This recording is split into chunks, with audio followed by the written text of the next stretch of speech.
Good afternoon. The long-awaited informational forum on telecom and technology will commence. I'm State Representative Jonathan Steinberg from the 136th District, co-chair of the Public Health Committee. We have set forward an ambitious and rapid-fire agenda on which we are already 15 minutes behind schedule, but we will get started shortly. I will turn over to remarks from my co-chair, Senator Newman. Thank you, Mr. Chairman. Just want to apologize for being a few minutes late and looking forward to hearing from all of the stakeholders today. Thank you, Senator. Representative Buckby. Thank you, Mr. Chair. It's nice to see a full house. It is a bummer that we're running a little bit behind.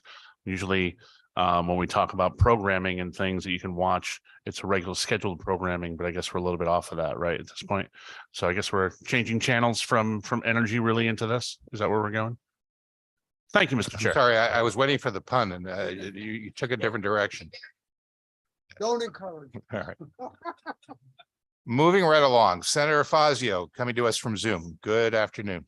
Good afternoon. Looking forward to our conversation. Totally agree. And without further ado, we will move to the first item, state agencies and entities, beginning with the Office of the Consumer Counsel. Claire Coleman, welcome. Thanks so much, Representative Steinberg, and to the co-chairs, vice chairs, ranking members, and all the members here today.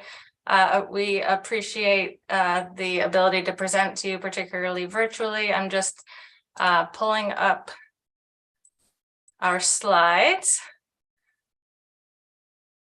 Can you see the first slide? All right. Hearing no objections, I will proceed. I know we're under a tight schedule. I've had the pleasure of breaking down some weedy energy issues with you over the last 2 weeks, and I'm really glad to have the opportunity to talk a little bit about the important work my team is doing on the telecom and broadband side. And I am here with me today is staff attorney and broadband policy coordinator, Bert Cohen. And I'm going to talk fast because I know we're on a tight schedule, and certainly we'll open up for any questions at the end.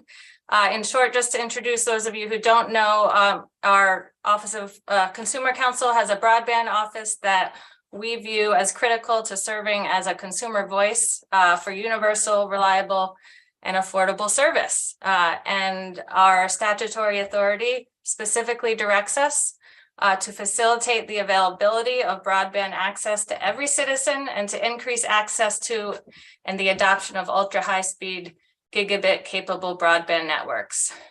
So this is a really important core piece of our work. We collaborate extensively with the state agencies that you're going to hear from after me, the Department of Administrative Services, DEEP, and OPM. So you'll hear a lot of the details from them about the Infrastructure Investment Job Act's funding, the efforts to deploy access to both the infrastructure, devices, work on digital equity planning. We do collaborate with our state agency partners on those, and will not focus on those because I know they're the focus of their presentation.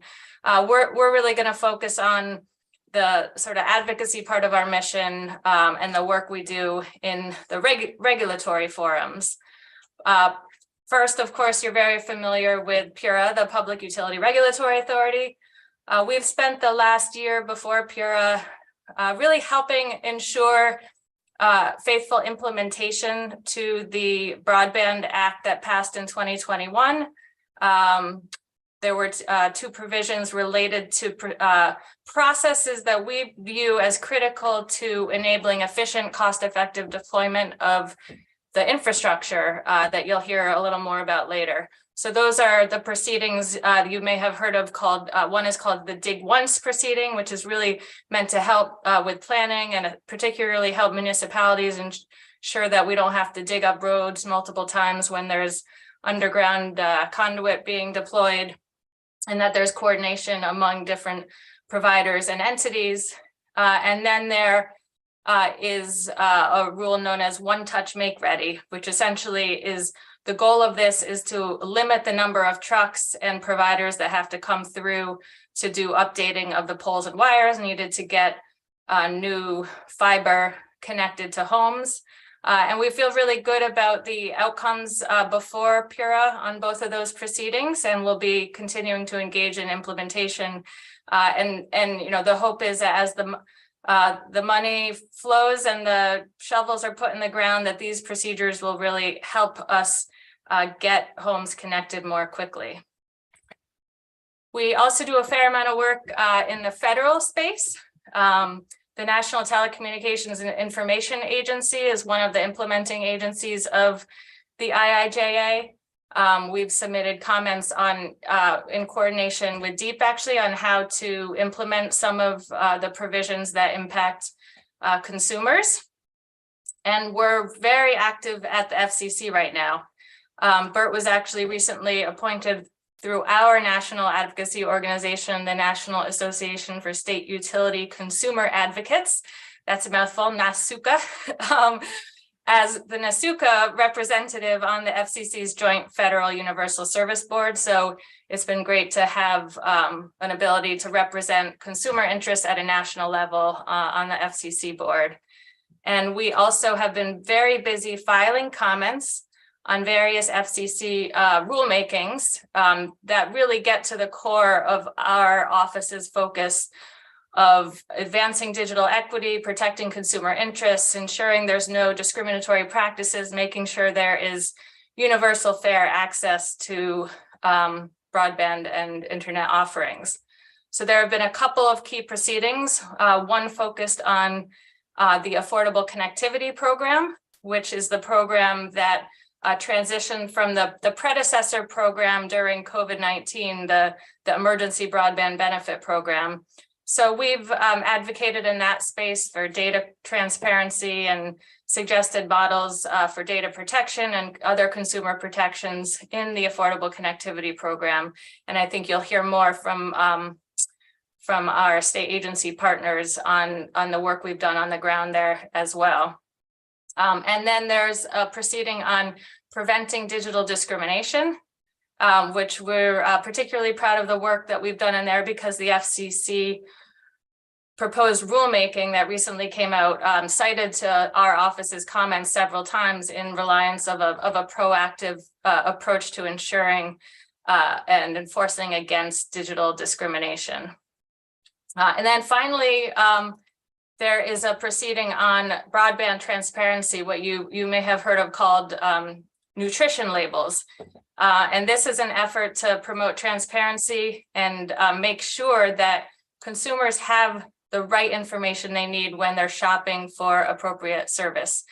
So in conjunction with the work we did there, we also started preparing some information in our office, just switching slides here, regarding what information is currently available to consumers in terms of packages, looking at speeds and prices. And you'll hear from our OPM partners about the great work they're doing on the mapping effort in terms of figuring out where there is accessibility, availability, adaptation, and to us, pricing and choice from a consumer perspective are really important pieces of information to complement this full picture that we want consumers to have when they're looking for options. So the picture you're seeing is basically what we had hoped to produce my staff did research, basically as if they were a consumer going to different ISP websites. And we were hoping to create a landing profile on or a landing platform, I should say, on our website that indicated kind of here's a baseline of choice for consumers, and you can go to the various ISP websites for more information. But what they reported back to me was that after pulling the information from websites and attempting to verify it with several of our internet service providers, that they were told the information wasn't accurate. So to me, that kind of raised a bigger issue. So we talked about, well, if we as the, the off-state broadband can't figure out from a internet service provider's website what packages are available right now, what is the average consumer's experience like? So you may have seen this morning, we followed up with this project by sending an inquiry to several of our internet service providers, because we really want to understand how they make decisions about what information is provided to consumers on their websites, what plans are offered, whether location factors in to the type of plan or service that an individual resident might be offered. And that's going to be critical, both for our efforts here in the state to help ensure consumers are getting the most complete information as possible, but it will also ensure that the broadband nutrition label effort at the federal level is effective, because to the extent that these labels are being applied uniformly, they're only helpful so long as they're accurate. So hopefully this work will help put us in a position to support both state and federal work. And I'm going to turn it over to my colleague Bert. He may have more insights on this project, and we also have one more slide to talk about some of the legal issues we've received many questions and inquiries from all of you on. Thank you, Claire, and Chairman Needleman and Steinberg and members. Most of you I know or know me. I'm well into my fourth decade of working in communications law, most of which was spent representing providers, and later in my career municipalities on telecom broadband issues. And I'm very pleased to be working on behalf of consumers of the state of Connecticut with the OCC. This project was just basically just an attempt to put information for consumers onto our website to make it easy for them to find out what various consumer providers were offering. Now we're starting to get some competitive service providers in the state. So we thought, since we are getting a lot of traffic on our website, that would be helpful. And what we found out was that when we went to the providers to basically get confirmation of the information that we had found from their own websites, that some of their websites were not, how should we put it, complete and or accurate.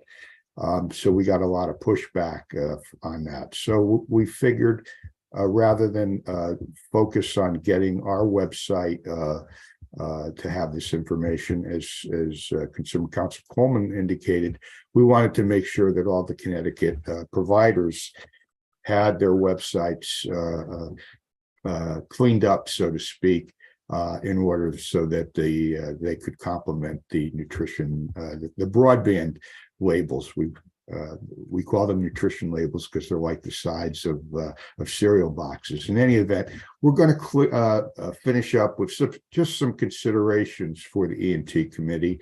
We want you to know that we are here as a resource for you.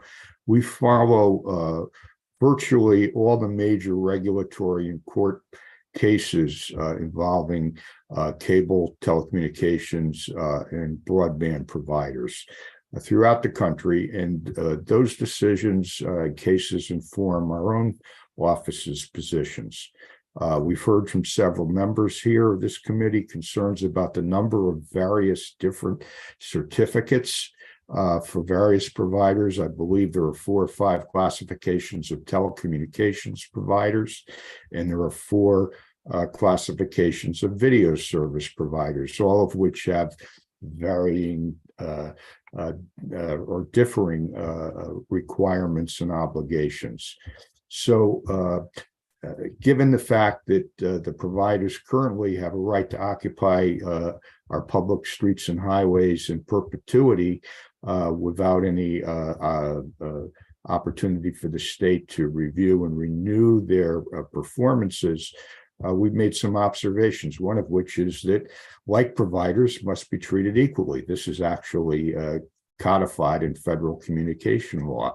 Good example is one of our current competitive providers, GoNetSpeed, has to get approval for every foot of fiber that they're going to lay in the public right of way, whereas companies like Frontier, Comcast, Charter, Altice, et cetera, have no such requirement. That makes absolutely no sense. So, but conversely, we do feel that all providers must be subject to the same minimum quality of service and customer service requirements. So that's observation number one. Second observation is one that I'm sure veteran members of this committee have heard from lobbyists for the providers for years. Everything's preempted. No, that's not true. State consumer protections are needed. They're necessary. We have checked and found that almost 10,000 Connecticut consumers have complained to the FCC from 2019 to, I think, January 25th of 2023.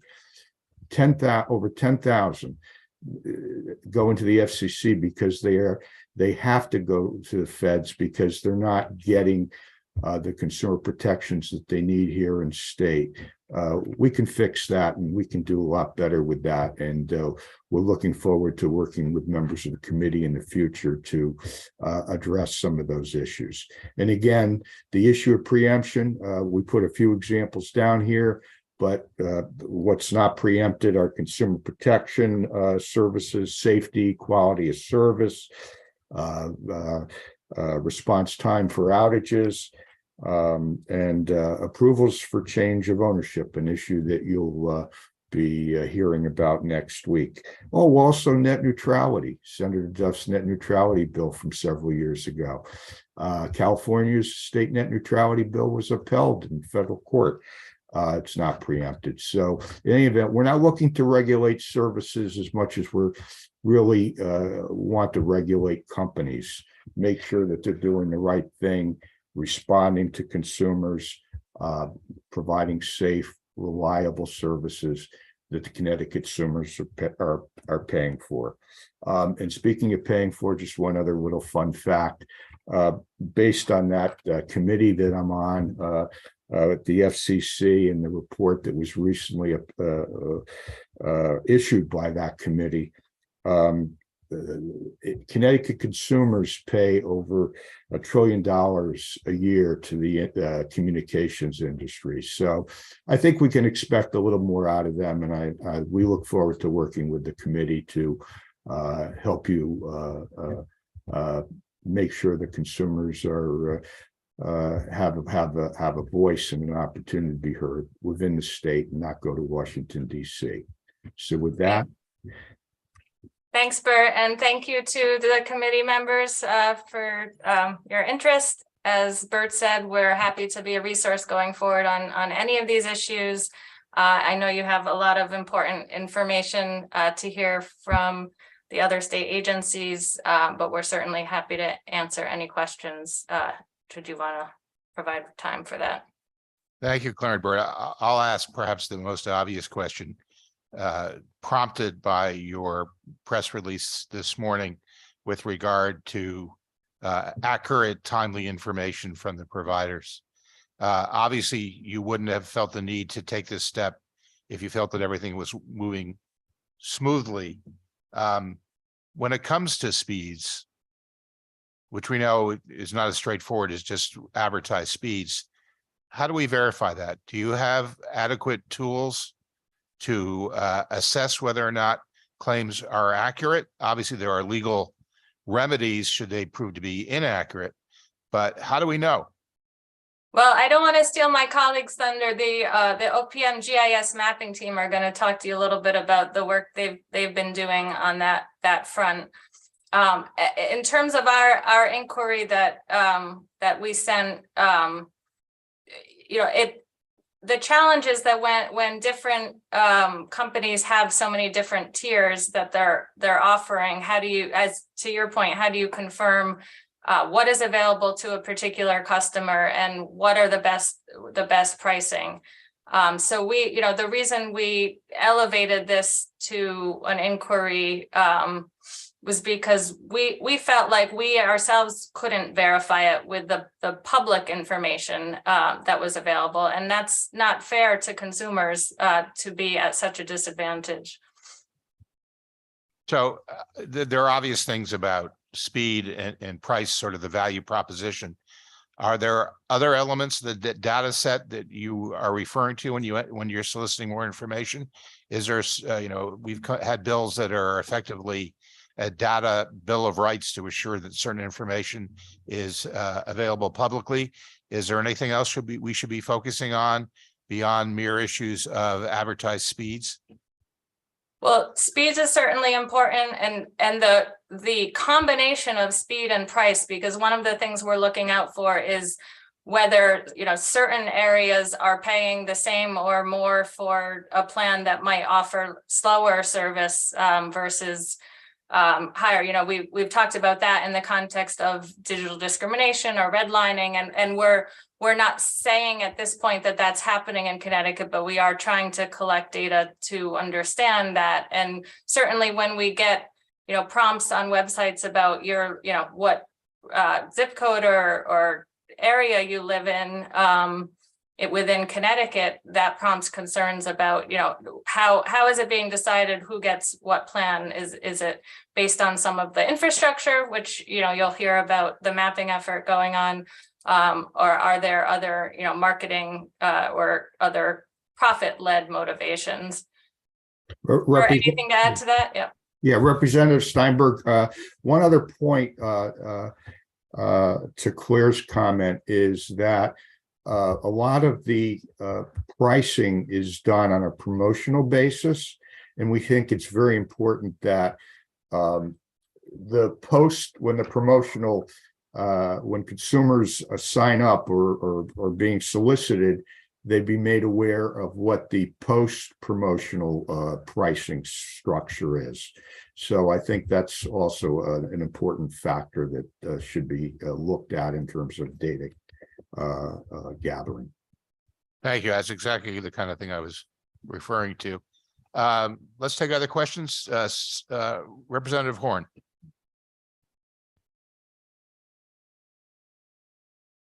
Good to see you, Representative. Sorry, finding on a different device, finding my unmute button. Thank you, Mr. Chair. And first of all, I just want to thank the Office of Consumer Counsel for their work in this area. It's tremendously important, and representing an area where this is a big concern. You are a tremendous resource for us, and so I just really want to, first of all, just commend you for your work and your availability and your resourcefulness on this, all of the issues that you've emphasized in this presentation. And then I wanted to have an opportunity to draw out a little bit the issue of preemption, which Bert mentioned. So in particular, it's been suggested in the past when we debated the broadband bill in really broad terms that we have the ability to effectively command service or infrastructure to be constructed, but that we don't have any ability to be effective on or to impact price. And some of the issues that you just laid out have a big impact on price. So I wondered if you could just draw out a little bit about your view of how preemption is a much more limited thing than has been suggested sometimes in the past, and how we might be able to be effective in terms of, as we think about, broadening infrastructure, to ensure that doesn't end up inflicting higher prices on areas that are already not getting good service. Absolutely. That's a great question. I'm happy to start and turn it over to Bert, though he could spend an hour on this, so we might have to cut him off. In terms of, the inquiry we're looking at, we're not attempting to regulate the internet service providers' rates. That is one area, that the FCC, that is spoken. We can't. It's not like a utility monopoly that our Public Utility Regulatory Authority sets rates. But we're not attempting to say what price they can and can't offer. What we're trying to do is create some consumer protections around that to ensure there's transparency, accuracy, there's no discrimination, there's fair terms, and customers aren't being charged, unfair termination fees or other add-on fees that they might not have available to them. And there's actually some recent case law that that Bert could probably talk about in Maine that says consumer protections like that are not preempted because right now we are in a space where we're not. I guess we're Bert said it well in terms of we're not trying to regulate the service, but we're trying to ensure that the marketplace is fair, just like you do for any product. And in particular, given that the providers have certificates to occupy our streets and rights of way, there's a higher standard there. So ensuring that we have these guardrails to us and based on our read of the law is within the permissible consumer protection bucket, not the rate regulation bucket. Sure. Representative Horn, great to see you and thank you for the kind comments. Certainly you have a great deal of interest in this area, given the fact that the northwest corner of the state has the greatest number of unserved households in the state of Connecticut. So, but to your direct question about the preemption, and as Claire mentioned, state of Maine has been the legislature has been moving forward with many of the proposals that have come before this body and haven't been enacted, and they've been defending those in court, and they are 3 for 3 against the cable and internet industry. They've won. They put in place an internet privacy law that was upheld. They put in place a line extension, which would have taken care of northwest corner of the state for cable companies, and PEG access funding, another issue that is near and dear to our hearts. And the state has won those. In addition, the bill that you have, one of the bills you have before you next week, the pro rata, what happens if somebody discontinues their service in the middle of a month. Can they get a refund? That state law was upheld in Maine. Well, it was upheld by the First Circuit in Maine. So there's a lot of things that we can start taking some steps forward, and it all goes back to. And I know I'm not going to take up a full hour, as Claire said. Yeah, I think we should probably save. We could hold a separate seminar for those of you who are interested, but I want to respect the time of my colleagues who we graciously were put first here, and I want to be respectful of that time and the timeline of the committee. So I just want to happy finish to have up. a separate webinar for anyone interested. Well, I just want to finish up. The FCC put in place net neutrality. Net neutrality got removed by the FCC as a result of court challenges. The FCC tried to preempt net neutrality without a federal statute. There's no federal statute. Court said you can't do what's called field preemption. All these areas, there's no field preemption. That's what the industry tends to try to argue to you. And with that, I conclude my seminar. Well stated. Thank you. We may, after we get done with the committee process, set up a special date just for Bert to expound on the entire subject. We will budget an entire day if necessary. Representative Meskers. Thank you very much, Chairman. I want to thank the Consumer Council for their testimony. I'm not sure whether this is within your purview, but I'd like to ask in a follow-up conversation, the concern I have on public policy. I mean, and that's not necessarily your domain specifically, but public policy as it relates to this issue of access to internet and broadband in relation both to the, I believe it's the Acorn or the Nutmeg network we have, the public network as a backbone, just in terms of the extension of a public and private policy. If we go back and look at in broad sections, how the US did both, railroads, infrastructure, electrification, et cetera. It's a similar problem.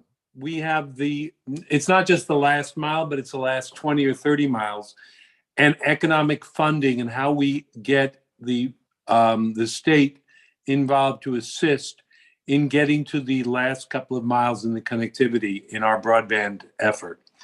I understand some of the cases, the resistance of the companies is that it's not economically feasible.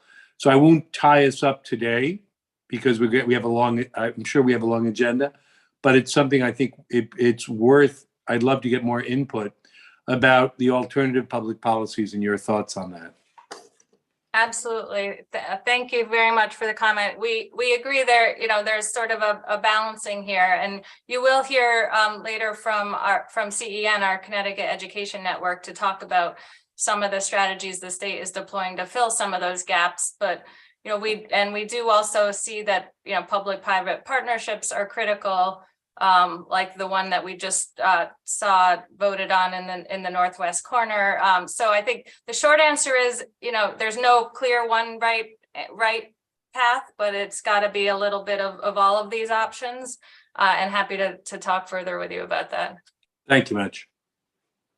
No further questions or comments. Thank you, Chair. Thank you, Representative. Well, obviously we could carry on this conversation for a while longer, but as has been noted, we have a number of other speakers today, and we reserve the right to take this up with you again in the future. But thank you for your input.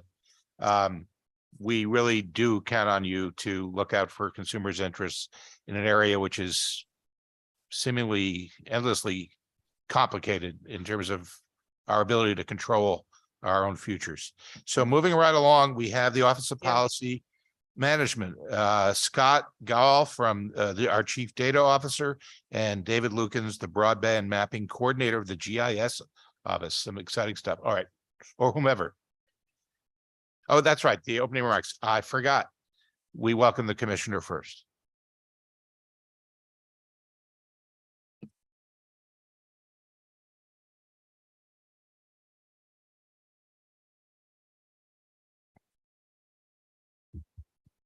Good afternoon. Thank you so much for having all of us here today.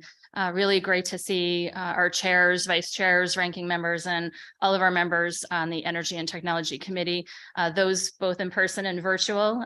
Grateful to have you here to really hear about all the cross-agency efforts that we are working on collectively and collaboratively. Also want to thank the members of the public that are also here today and also engaging virtually.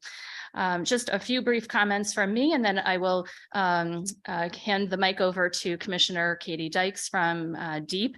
But I do want to thank you again for meeting with all of us this afternoon. We're excited to speak to you about our cross-agency efforts to expand broadband access and digital equity across the state of Connecticut. At DAS, we're taking a holistic approach to achieving the vision of an all-digital government. As we continue to digitize services through our Bureau of Information Technology Solutions, which is referred to as BITS, we are simultaneously focused on addressing the digital divide, ensuring all Connecticut residents are equipped with the skills, technology, and capacity necessary to participate in our increasingly digital economy. Our progress in these efforts is a testament to the cross-agency collaboration again with our partners at DEEP, OPM, and OCC. I want to just give a special acknowledgement to our own DAS team, both at CET and through CEN. Really excited about the opportunities that they have ahead of them through a planning grant that we just received, and obviously their ongoing work that they're focused on with our municipal partners, schools, libraries, and others in terms of providing not only access to digital and technology connections, but also the training and other resources associated with utilizing that technology. So really excited to have them present before you today. And again, thank you for your consideration of our remarks and our presentations today. Thank you so much. And I'll ask Commissioner Dykes to follow. Thank you. And my apologies for not having fully understood the team approach that we're bringing here, which shows Nope. tremendous collaboration across agencies. So thank you again for having us. Terrific. Thank you, Commissioner. And thank you, chairs and rankings of the E&T committee. I'll just add to my colleagues' remarks. It truly is a strong interagency effort that's underway, and we're proud to be a part of it at DEEP. I'm going to be focusing my remarks on, the DEEP's role. Certainly, we are underscore the importance of getting everyone connected. We are all moving between our cell phones and our laptops and our tablets like second nature every day. I think having this remote hearing just demonstrates the importance of having connectivity all across the state and being involved in the most important functions of government. We are committed to achieving a fast and reliable and most importantly, an affordable internet connection for all. DEEP is working alongside our federal and state and our local partners to build grant programs that will help every home, business, and community space get connected to a secure and high-performing network at prices that people can afford. We're expanding our reach into underrepresented communities and underserved areas, so the solutions that we provide will reflect the needs of those that they serve. And we are developing a comprehensive stakeholder engagement plan to maintain these connections in the years to come.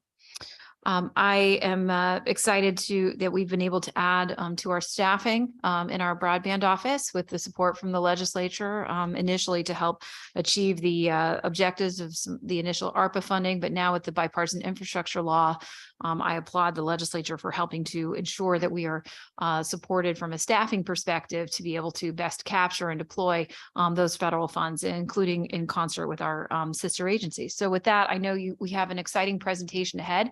You'll get to meet our office director for our broadband office, Kevin Pisasich, and others from the team. Thank you, Commissioner. Without further ado, whoever's next up.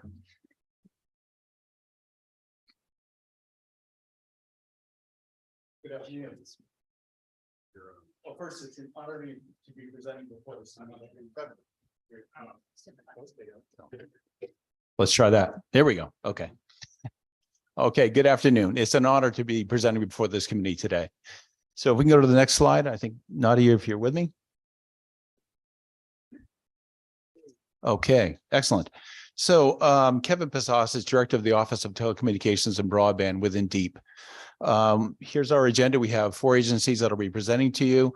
Within the presentation, OPM will be covering mapping initiatives. DEEP will be covering a couple of the federal programs we're administering. DAS, specifically the commission, will be talking about digital equity. And Ryan from CN will be talking about the community anchor network and the federal programs aligned to it. Before you go any further, just please identify yourself for the record. We gave the commissioners slack, but. Okay, I'm sorry. Kevin Pisasich, Director of the Office of Telecommunications and Broadband within DEEP. Apologize for that. Continue. Sure. Next slide. Okay. So this slide says it all. As you heard, this is what we're about. And thanks to the broadband bill that you passed in 2021 and the governor signed into law, we have a mandate, universal access to 1 gig down by 100 up.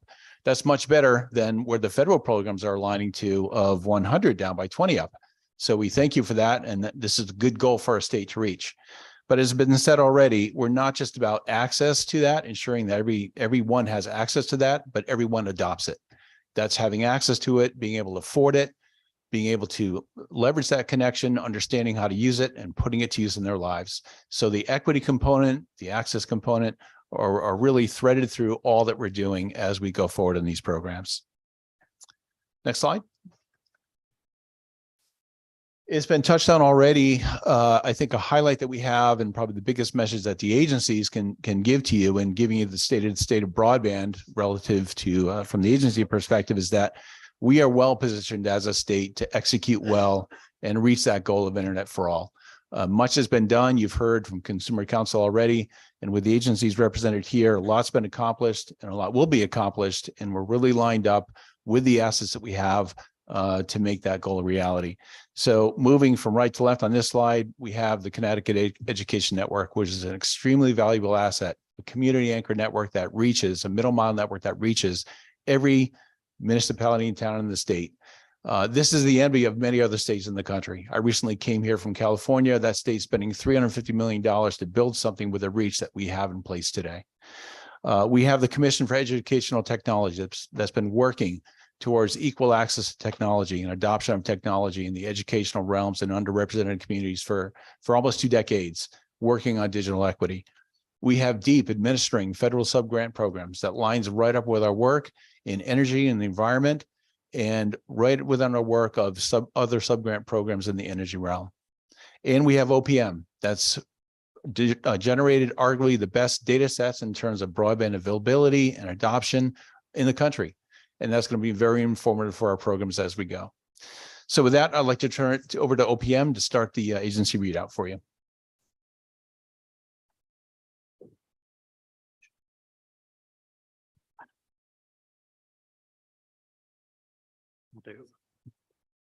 All right. Thank you, chairs, vice chairs, ranking members, honorable members of the committee for the time here today. My name is Scott Gall. I'm the Chief Data Officer at the Office of Policy and Management. In a minute, David Lukens will walk you through what we've learned in the last year about the accessibility and adoption of broadband services in the state through the mapping efforts that he and Alfredo Herrera, our Geographic Information Officer, have led within OPM. So I know you have a lot on the plate today. I'll be brief. I just want to encourage people to think about 2 things during the presentation here. One is to encourage you to think of ways to make use of the data. We did not collect this to sit on a shelf, so there's a lot of tools that are out there. We're attempting to make this accessible to the extent possible. So we want to encourage people to access it, ask questions, engage with it. Our office is very happy to help dig into that in more detail. And then the second thing is to look at ways to question the data. We know that it has limitations. We're collecting the best information that we can, but we know it has gaps. You hear from your constituents, your stakeholders about where they may have trouble accessing services, where there might be gaps. So if you see something in the mapping and it doesn't sound like it matches your experience or the experience of your constituents, this is where we want to try and fix the data collection, address those gaps year on year. We're launching a new data collection soon, and the more we can tailor that to the real problems that residents of Connecticut face on the ground, the better we'll be able to develop a richer understanding of this area. So I'll kick it over to David. We'll see some maps. Sorry. Thank you all for having us. So I want to give you a little bit of an overview of how we got where we are in terms of what we did with the mapping, give you a few highlights of the results, and then talk about where we're headed. So in February of 2022, we started talking with internet service providers in the state about how we could issue a data request that followed both PA 21-159, but also, got data from them that we could actually do something with. We started collecting that data in April. Processed it, did a lot of data cleaning. We realized that our state list of addresses was missing about 400,000. Worked on that and then developed a first version of our broadband availability map in August. We then did a second round of collection to match with the FCC's broadband data collection, make sure that we were still on the same page with our ISPs. Went through quite a bit of verification and really productive conversations with ISPs to make sure we were on the same page, and published our maps in November. So that is now up and available. If we can go to the next slide, please. So the first thing that we get from these maps and the work that we've done is to get a significant improvement in the granularity of our data. So this first map that you see here is the FCC's 477 data. It was the best thing we had at the beginning of 2022. And mostly what you see here is a state that is completely covered with good access to broadband. There are some little red areas, but those are mostly areas that don't actually have population. If someone can just click the next slide. Through our mapping process, we are able to get a much clearer picture of what this looks like. This now shows the percent of unserved locations per census block across the state. And we can now see that there are, areas in the northwest corner where there are large collections of census blocks that we can see have low levels of service, but also random areas throughout the state where, for one reason or another, our data shows that there is not good access to service. Next slide, please. We also have a lot more information now about what those unserved locations are. It's important to note that the good news is that Connecticut is in a good position in relation to availability. That doesn't mean that we're in perfect shape, but compared to other states, We have a very low percentage of unserved locations, and those unserved locations are not so remote that we have to do a complete retooling of our networks. What we do know is that about 70% of the locations that are unserved, according to our current data, are what we would call non-standard installations or long driveways. They're really far, more than 300 feet from the public right-of-way.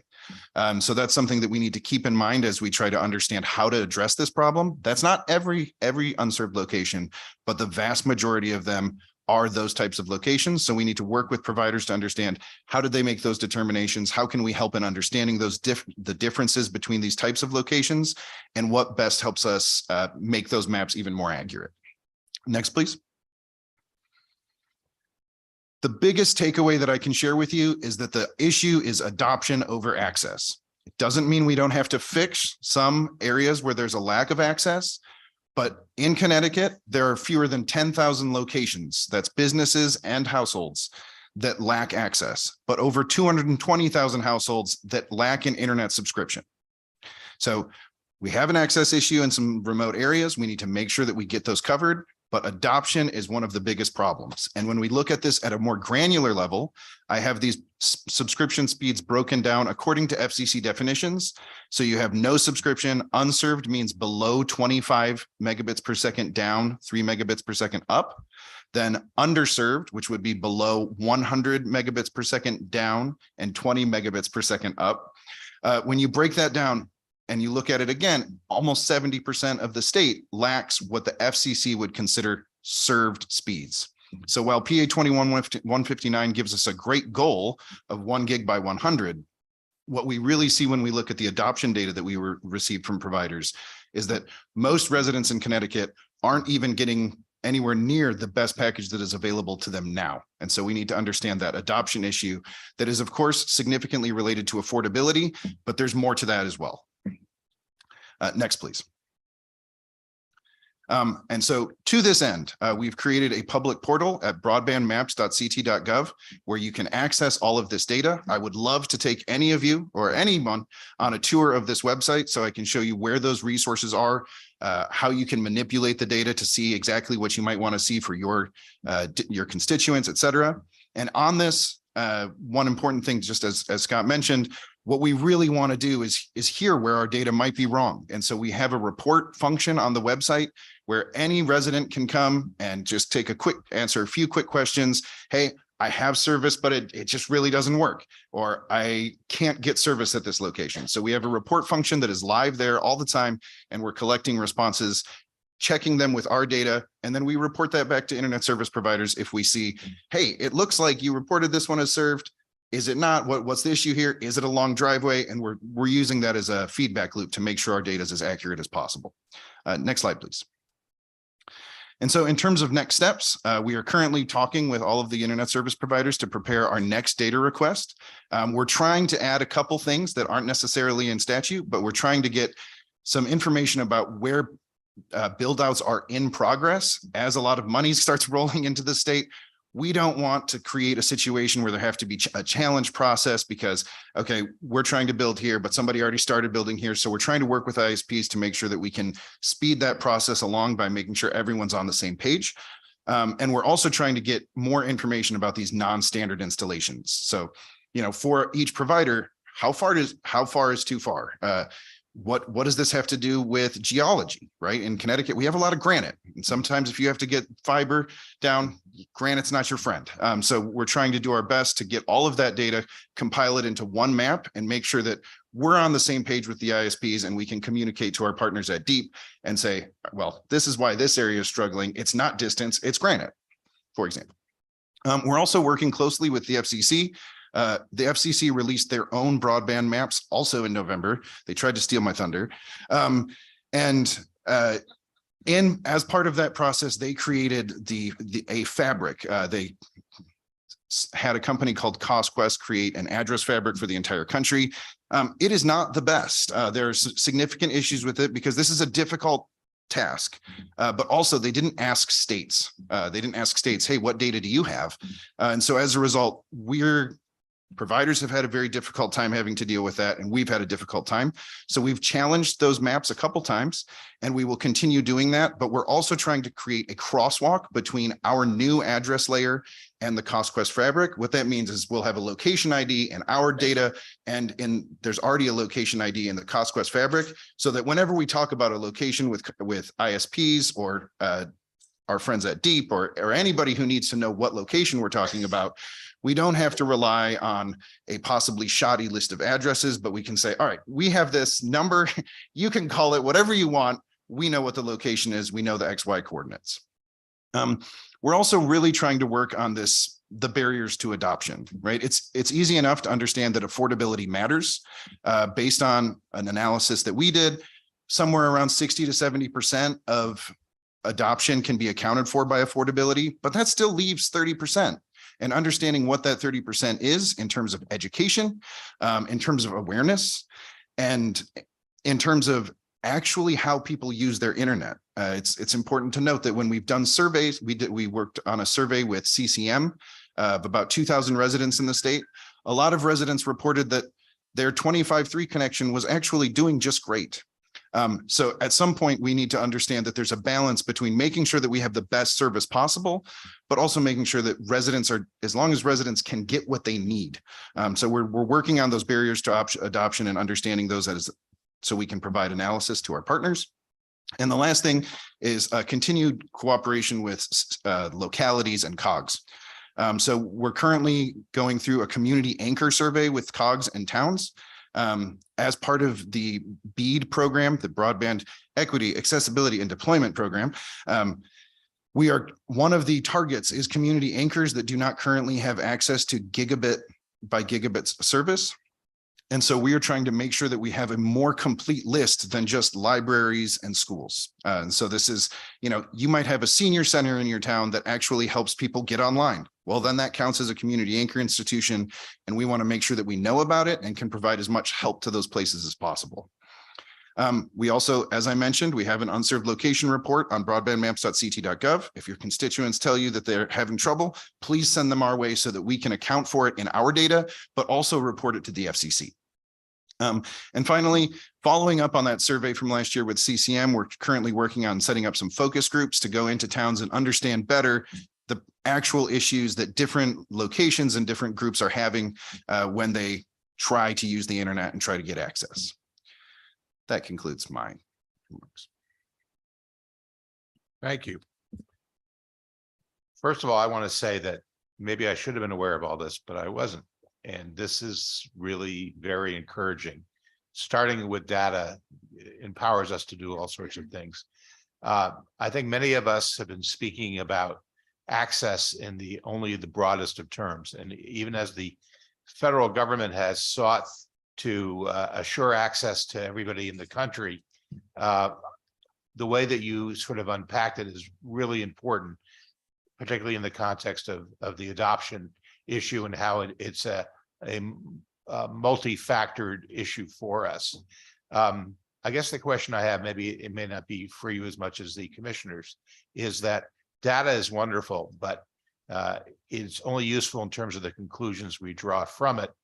How does this tie back to any strategic policy objectives that we have as a state when it comes to being able to say how we're doing? I mean, obviously, you can tell us where we still have gaps, but for example, this could potentially inform legislative action that would assure some sort of scholarship program such that everybody has a minimum cost to access the internet. Whoever would like to comment on that, should this be leading to some policy objective now that we know what we know? I don't want to steal the thunder of the other presentations. I think the way you framed it makes sense. This is data that we're collecting. We draw some conclusions, but the how it's implemented in policy, how agencies can undertake actions, how we can allocate resources. I think you'll hear some of that, but it's also I think that part of the purpose of this debate is to make sure that you're aware of the resources, can engage with the data, and then draw some of those conclusions about what's needed based on it. So our job is to get the data out to people that can make use of it, which includes obviously this committee. Thank you for that. And I'm not surprised by your response. And it's just great that we have the data as an informational basis for good decision making. Representative Foster, followed by Representative Piscopo.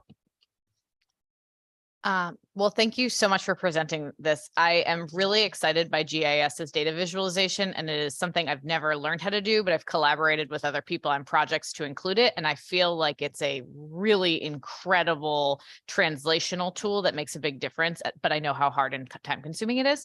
So thank you very much for the work that you've done on this. So as I have watched your presentation, it sort of flagged to my mind that there are a couple of different municipal data sets that exist that might be able to be layered in this in a way that is effective. So one of the things, a lot of the school climate surveys that are required, the central core required questions do not include necessarily social determinants of health issues, but lots of schools layer internet access as one of the social determinants of economic or educational outcomes.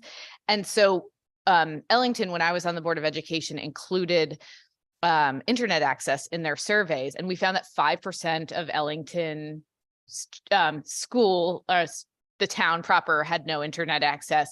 And it was a greater number of students by percentage who didn't have internet at home. But what we never knew and understood was why. Like, did they not pay for it? Did their families not afford it? And this is 7 years ago now. And so I think layering that data might be another data check, but also another sort of layer that I think could be important to peel back. It makes me wonder too, if sort of when I think about broadband access and the most critical issues, the reason why this is so priority, it's healthcare access and educational outcomes.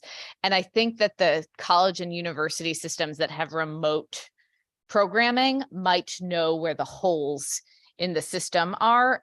I don't know that they have a same data pool that SDE is, has recommended standard questions for the K-12 system. But I think particularly after COVID, the schools do know where they were sending mobile hotspots and where there were issues and that data can be used as a sort of cross-reference. And I think that those maps are going to make a really big difference for policymakers like me, who are also advocating for other DIG related projects, including water access.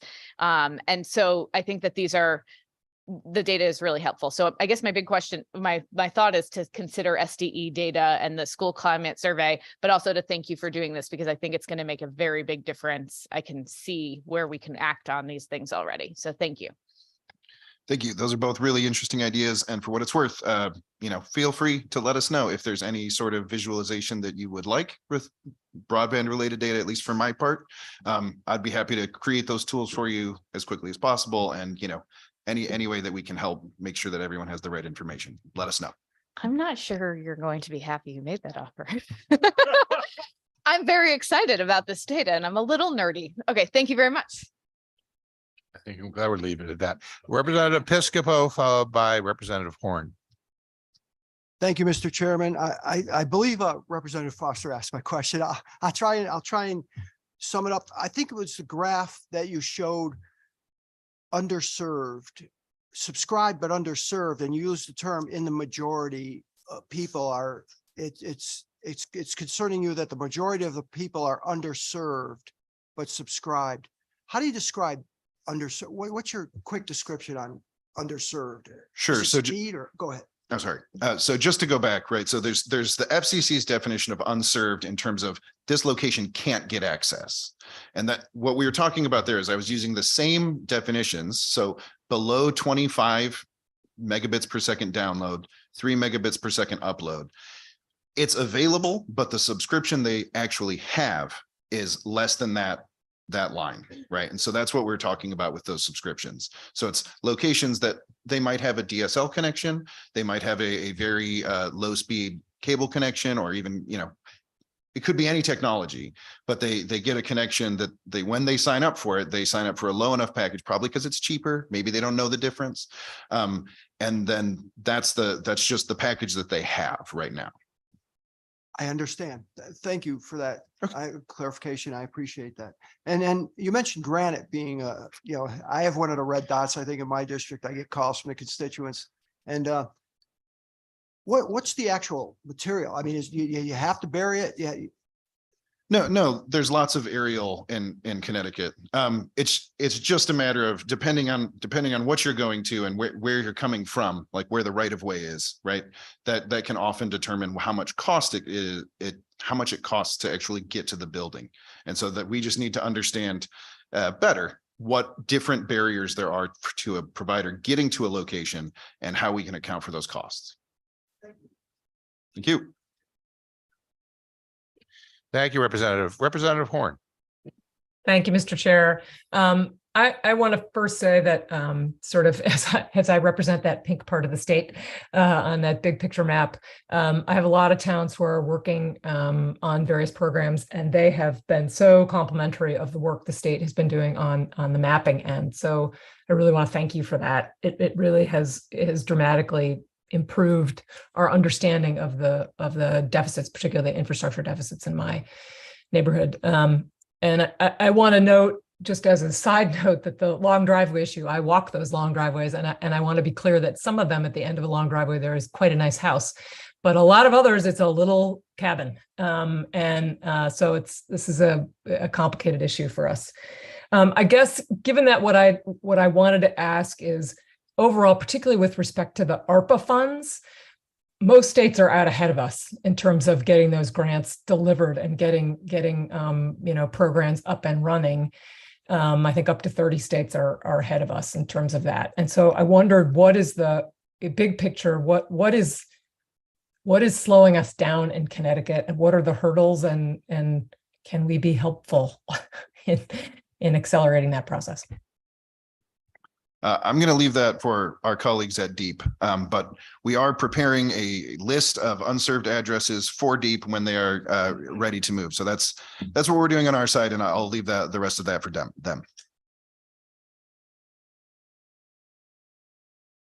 Is that it, Representative Horn? Yes, as long as I can ask that question of DEEP later on. All right, you reserve the right to ask the question of the appropriate party. Thanks. This is complicated. This team approach means that we have great questions that are not being targeted to the right people, but we'll get there. Representative Ferrara. Thank you, Mr. Chair. And following up on Representative Piscopo's questioning on the underserved. You mentioned the majority of people are underserved, and you mentioned a very broad definition of underserved. My question would be, do you have any data on the number of people who are underserved, who are exactly happy with that level of service? We only have small anecdotal evidence from convenience sample surveys, right? So surveys that we've put online and ask people, okay, please let us know what you think of your speed versus, what you're supposed to get. And we can try and extrapolate from that, but that's not good. It's not good data because it's a convenience sample.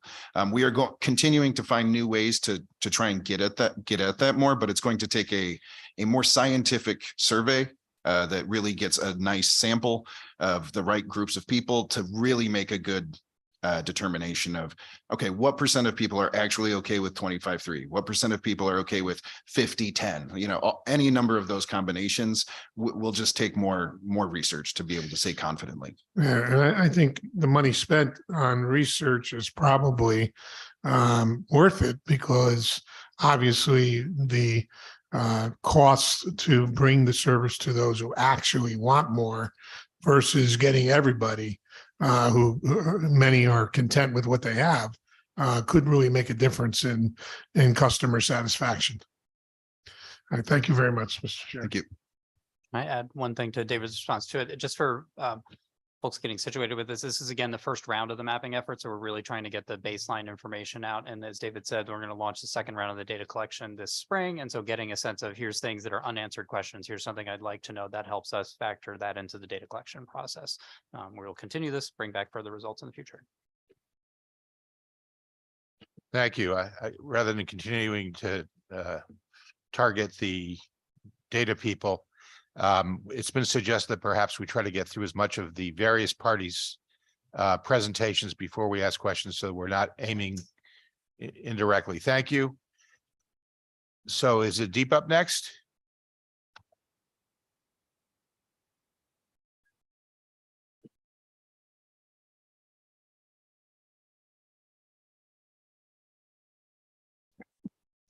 Okay, so I will get to Representative Horn's question about the timing of the CPF program.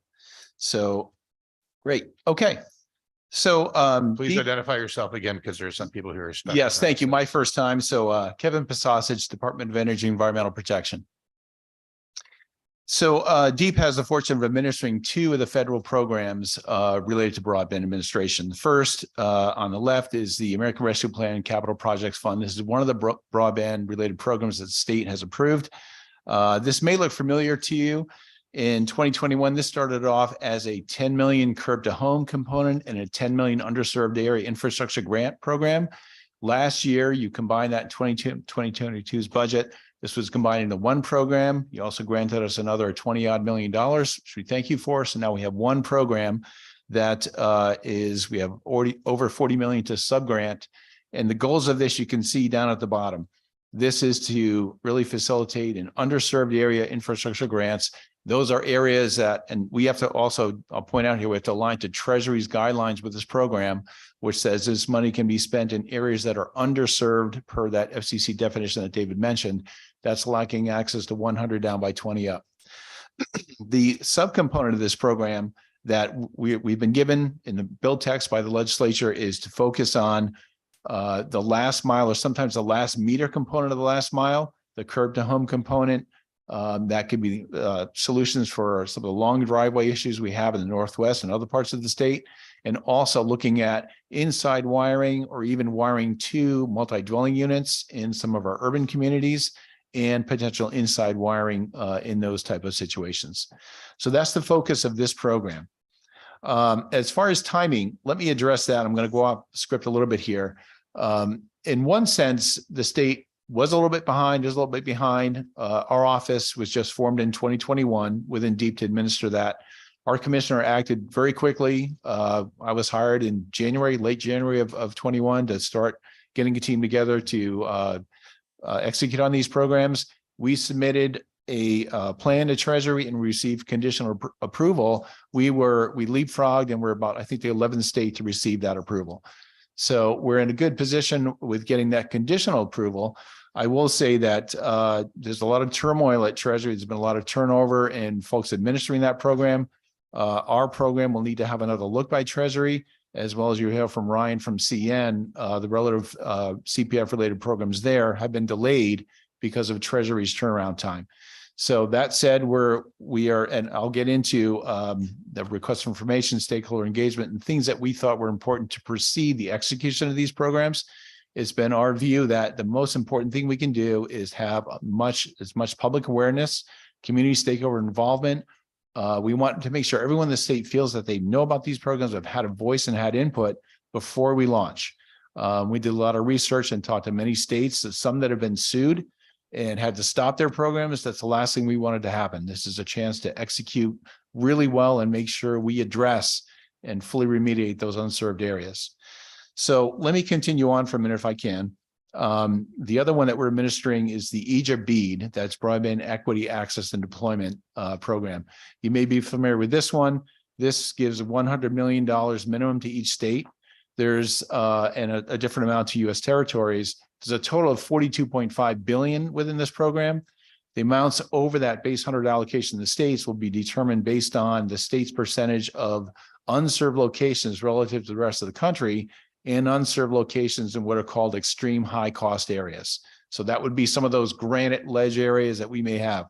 So as David mentioned, though, just to, I guess, condition you about how much money the state may get, we're not expecting much, if any, because our percentage of unserved locations is very low, and BEAD ties specifically to unserved and then underserved locations. So the opportunity with this one, the mandate and the opportunity is to first address, remediate, fix, remove, otherwise serve every unserved location in the state. We have to show that we will do that, and then we have to show that we do that through this program. Once that's done, then we go to the underserved. That's those lacking access to 100 by 20. So by the end of this BEAD program, ideally, everyone in the state will be served with at least 100 by 20.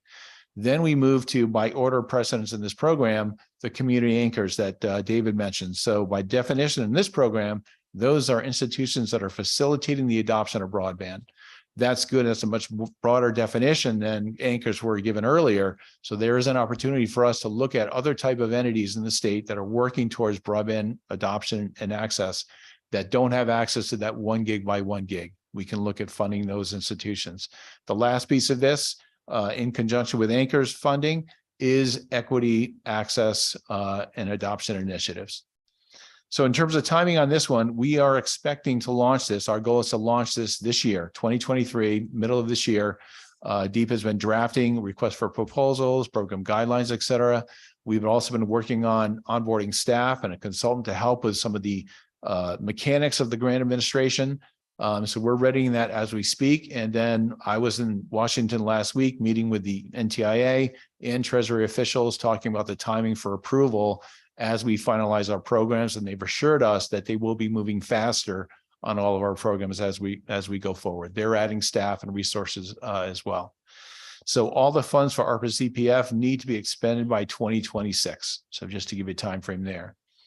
The Egypt beads a little bit longer window.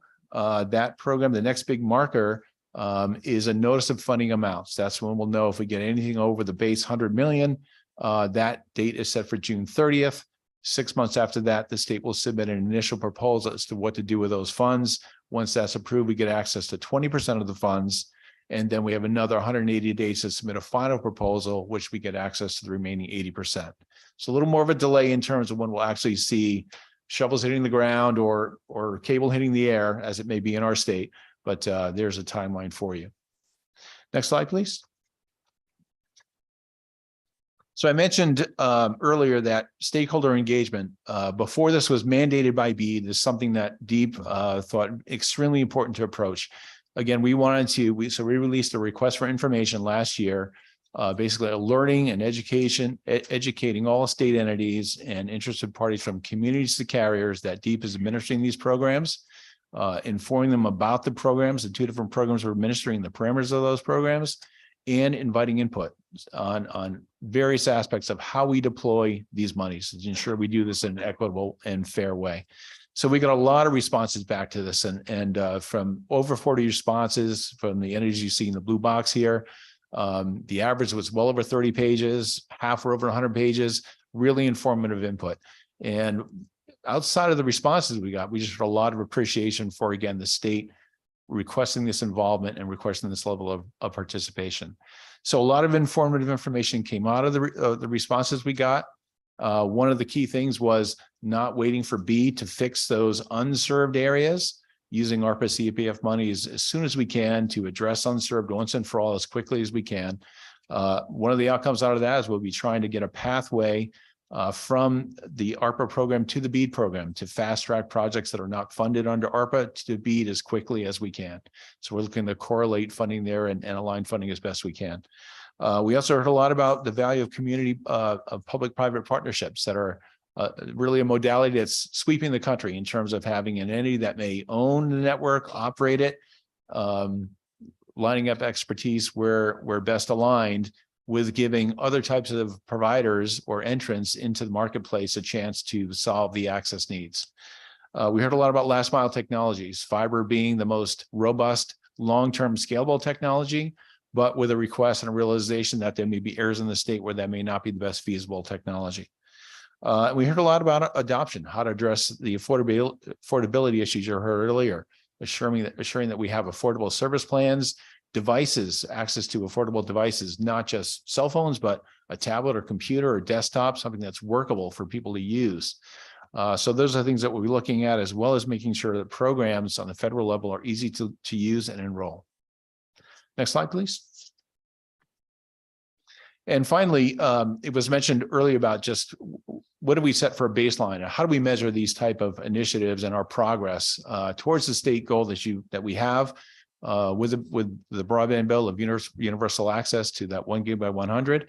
So every 2 years, DEEP has been commissioned as part of that broadband bill to report to the governor on where we stand as far as where are we with federal programs that we're administering, where do we stand with universal access, how are we progressing towards that goal, what are the barriers to equity and adoption, and what are we doing to remediate those, and where do we stand there? So this year we had the agencies that are represented here today, as well as OCC, collaborated on this report. And this is a good baseline. I suggest it for reading. Again, a lot of what you're hearing today is memorialized in this report. And this report, again, will help us establish a baseline to measure our progress as we go forward. And this is due every 2 years. Any questions? Thank you. It's a great presentation. And again, I concur that getting this information out to consumers is really important, and anything the legislature can do to help you communicate this. Our constituents are very interested, and this is something that I think everybody would want to participate in. So we'd love to partner with you when you get to that juncture. One of the things I didn't see listed as a potential obstacle to access was our broader resilience issue. This may not be your bailiwick, but there's been some talk about holding the telecom companies accountable in the same fashion we do for others on the pole, if you will, or underground, the EDCs. Has there been any consideration about that as a factor for access? That's a great question, and I'm glad you brought it up. The BEAD Notice of Funding Opportunity, or NOFO, really went much further than Treasury's notice guidelines did in terms of articulating things around open access, resiliency, and reliability. So it suggests that we prioritize and look at resiliency and reliability climate issues within our program parameters. So we are, in fact, through our scoring matrix and prioritization of projects, we'll be addressing those very issues. But that is something that we're well aware of, and we agree it needs to be addressed. Particularly in the state of Connecticut, we not only have granite issues, we have a lot of trees. We do. One last thing, getting back again to adoption. If we agree that access in Connecticut may be mostly about adoption on the numbers, if you will, and most of the adoption is related to affordability, you've described the federal funds that are available and the hierarchy of priorities that have been assigned to the states to address. Are there funds available specifically to support the adoption effort? And do we have to wait a long time to satisfy the other criteria before we get to that issue? Another great question. You'll hear more about that next. So the commission is leading our digital equity plan, which is another subset of the EJA bill related to broadband. That's all about equity. BEAD is a little bit different in that you just hit it. There's a mandate there to fix the access issue first. Again, resolve everything unserved, underserved. Then we move to anchors, and then remaining funding can be used for equity and adoption issues. But the digital equity plan and act is all about adoption, and DAS and the commission will hit that for you next. Can't wait. Let's see who else. I saw a hand up. It's come back down. Anybody else have questions? I guess Representative Cheeseman. Thank you very much. Oh, thank you very much, Mr. Chairman. Thank you for being here today.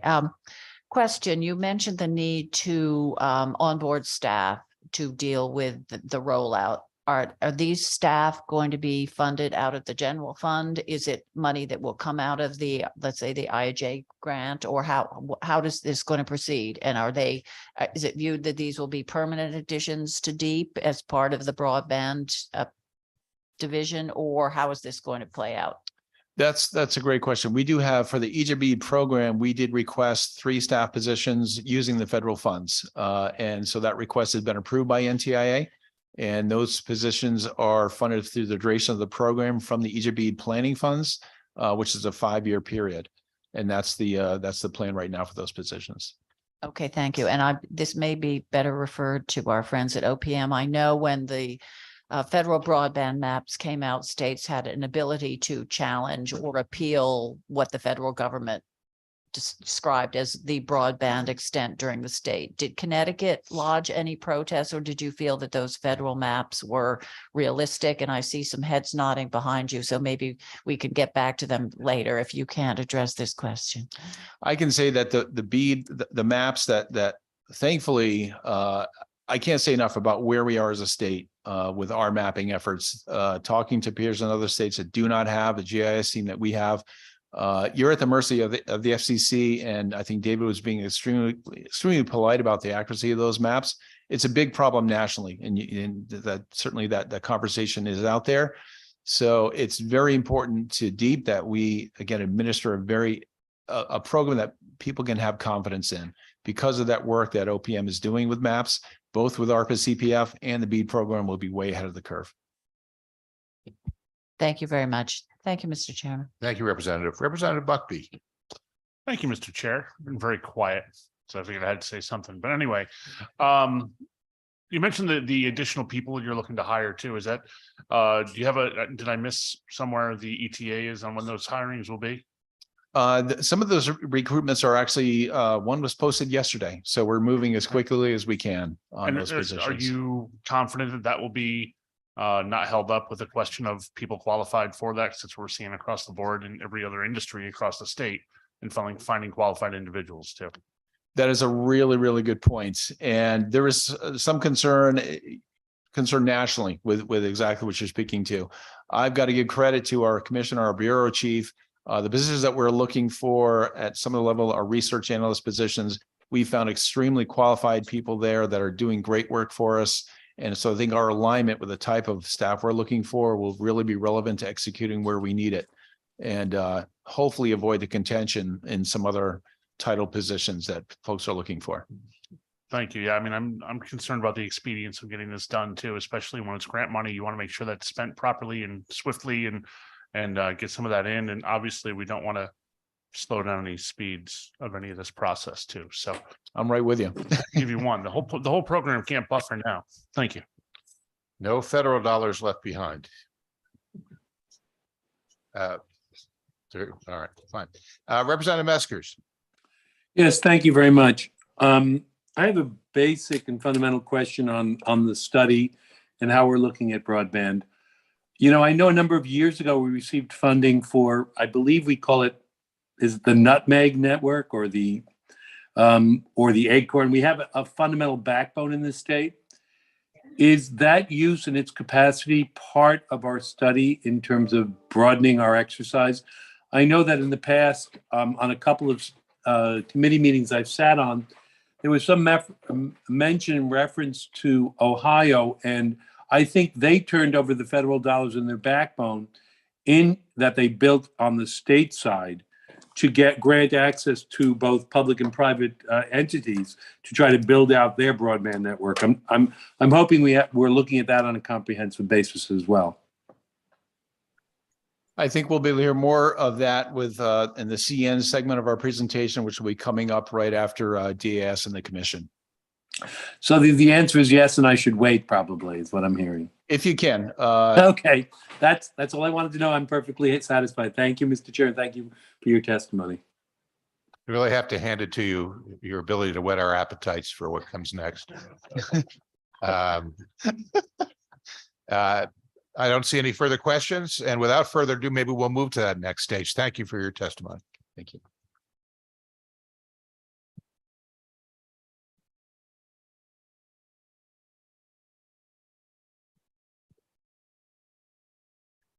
Good afternoon, co-chairs, ranking members, and distinguished members. Thank you for having this informational forum this afternoon.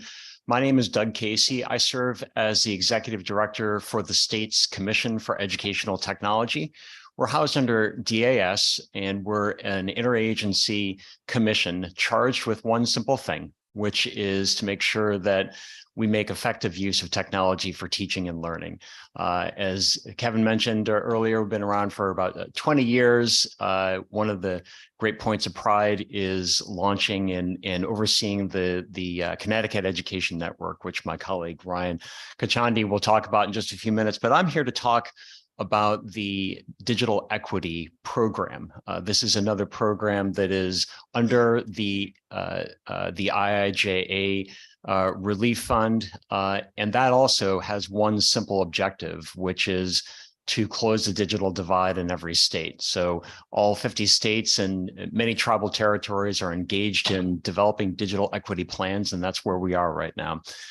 So as you can see on the slide presented before you, just a brief timeline of the 3 phases of this program. We're in the first phase right now, which is developing a state digital equity plan. And so that involves a number of different steps, actually quite logical. We are looking at what the barriers are to adoption and full use of technology. as some of the speakers previously have intimated, there are some nuanced reasons why people may not leverage the technology, the broadband connections, the devices that may be available to them. We want to understand that. We're going to be reaching out to residents of the state of Connecticut, leadership organizations, state agencies, and try to understand what those barriers are. Conversely, we're also going to be looking at what the assets are within the state of Connecticut. So I'll give you a really concrete example. Our libraries, for as long as technology has been around, have been bastions of help and assistance, where someone could walk in off the street without an appointment and walk in and get help and getting online and getting access to services that they are having trouble reaching. So there are many other great examples of like that out there, from community centers, senior centers, houses of worship. They're doing great work to help close the digital divide. There are federal programs that provide subsidies to help qualifying households get online, as well as Claire Coleman referred to earlier, the Affordable Connectivity Program. So there is an ecosystem of connectivity and disconnection within Connecticut that we're really trying to get our heads wrapped around, and that's the purpose of the Digital Equity Program. The first phase, as I mentioned, is the planning phase. We have until November to develop a strategic plan for closing the digital divide. The term that we like to use when talking about these programs is braiding. There's a close relationship between this work and that of the other programs that you've heard about. There will continue to be, as Commissioner Gilman said earlier, very strong working between the agencies to make sure that we are as efficient as possible in stewarding the federal dollars that we've been given to manage. The second phase is going to be implementation. Once we have a plan and we submit it to the Department of Commerce's National Telecommunications and Information Administration, we are very hopeful that we'll get funded for that strategic plan, and we'll have 5 years to deploy that. As you said, Representative Steinberg, you suggested, should we have a subsidy that provides assistance to needy households to get online? That's a great suggestion. It's a possibility. We would be jumping the gun to start implementing that and recommending it before we really dig into what are those barriers to adoption. Those could include language barriers. They could include, we have undocumented families that don't want any connection with a provider or a state agency, whatnot. We want to dive into those barriers and address them directly with our strategic plan. Finally, the third phase will kick in sometime in 2024, where there will be a competitive grant where we can apply for additional funding. We already have some great stories to tell around efforts underway in the state of Connecticut to close the digital divide. We expect that we'll have many more, and a really good case for applying for that additional funding. Next slide, please. So progress and next steps. In the fall of last year, we hosted a statewide digital equity summit where we invited more than 250 members of the General Assembly, state leadership organizations, state agencies to come together and really start to address what we understood as common barriers to adoption and full use of technology. That was a bunch of great takeaways from that day. We also started to put together a vision for what the state would look like if we had a fully enfranchised, connected, and skilled citizenry that could take advantage of the technology resources that are in place and that we're looking to build, as Commissioner Gilman mentioned, is moving toward a more and more digital state government that serves residents 24/7. So takeaways from that were instrumental in launching the program. I want to underscore some of the federal guidelines behind this program. While we want to make sure that every resident in the state is fully empowered to use technology and that it's affordable and meets their needs, we have a specific call to look at the outcomes. And those outcomes include economic and workforce development, healthcare, education, obviously, civic and social engagement, as well as access to essential services. We also have a call and a mandate to look specifically at the needs of what are called covered populations.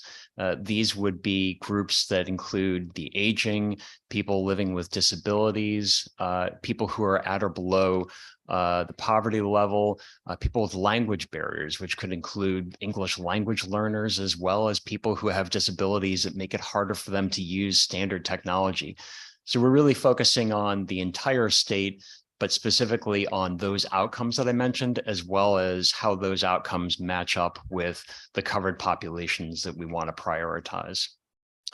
We're partnering with the University of Connecticut School of Public Policy. They are our experts in terms of conducting research and looking at matters of equity of access, whether it be to technology, health, et cetera. So in that partnership, we're working to design residential surveys where anyone can talk about and give us feedback of what those barriers might be, as well as what's really worked for them. As well as conducting an asset map, that a statewide map of those resources that I mentioned earlier that are already in our corner helping us close the digital divide. So the question that we have in front of us is, as we develop a plan, what programs should we look to amplify, replicate, scale up, or if necessary, create? We don't want to recreate the wheel. We want to celebrate the advances that we've already made in closing the digital divide and leverage those resources. And that's where we're hoping that that capacity funding will go once we get awarded. So just to close things up, some immediate next steps, obviously outreach to state leadership organizations and residents. We'll be developing a state digital equity plan that we would love to share with you. It will be open for public comment for at least 30 days. We'll collect all that great feedback that'll help improve our plan. We'll submit it to the NTIA in the fall.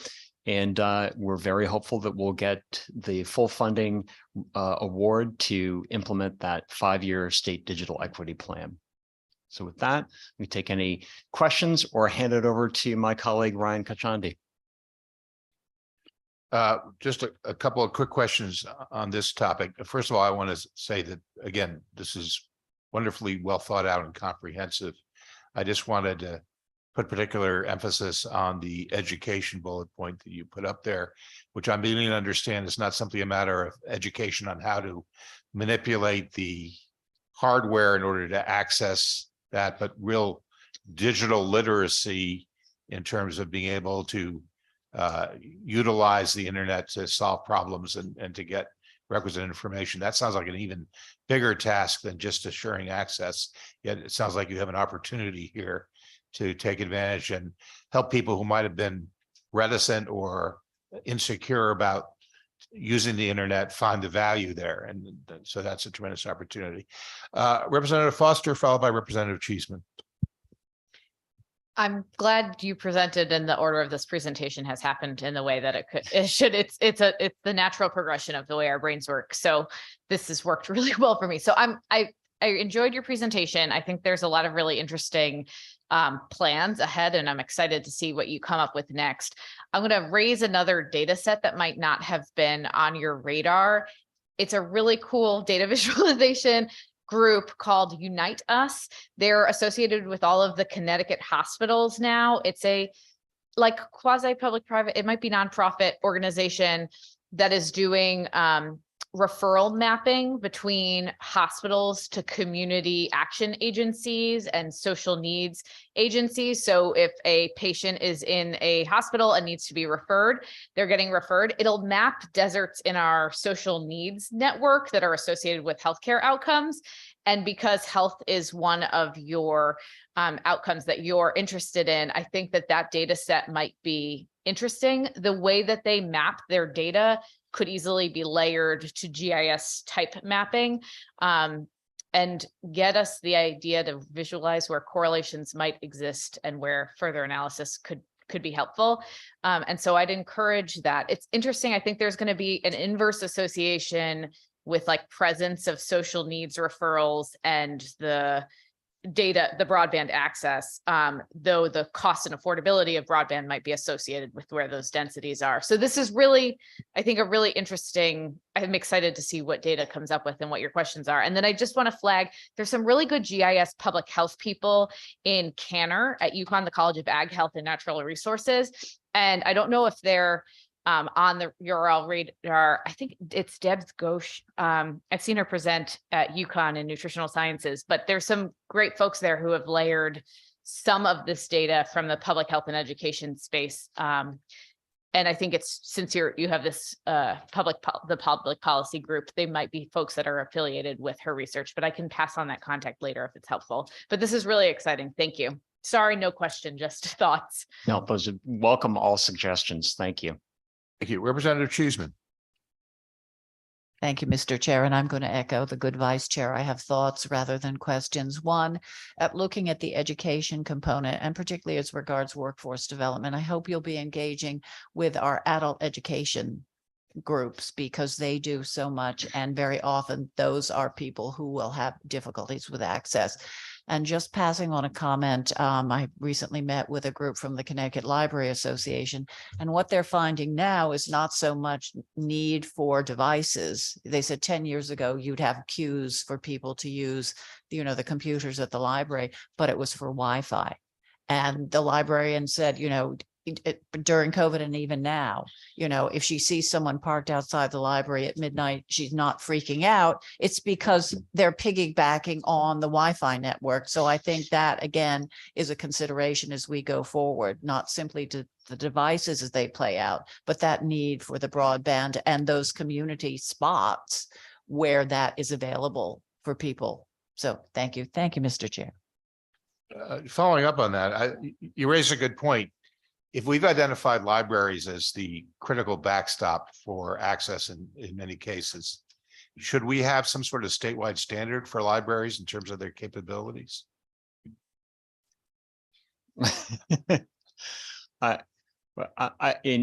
Standards in terms of connectivity.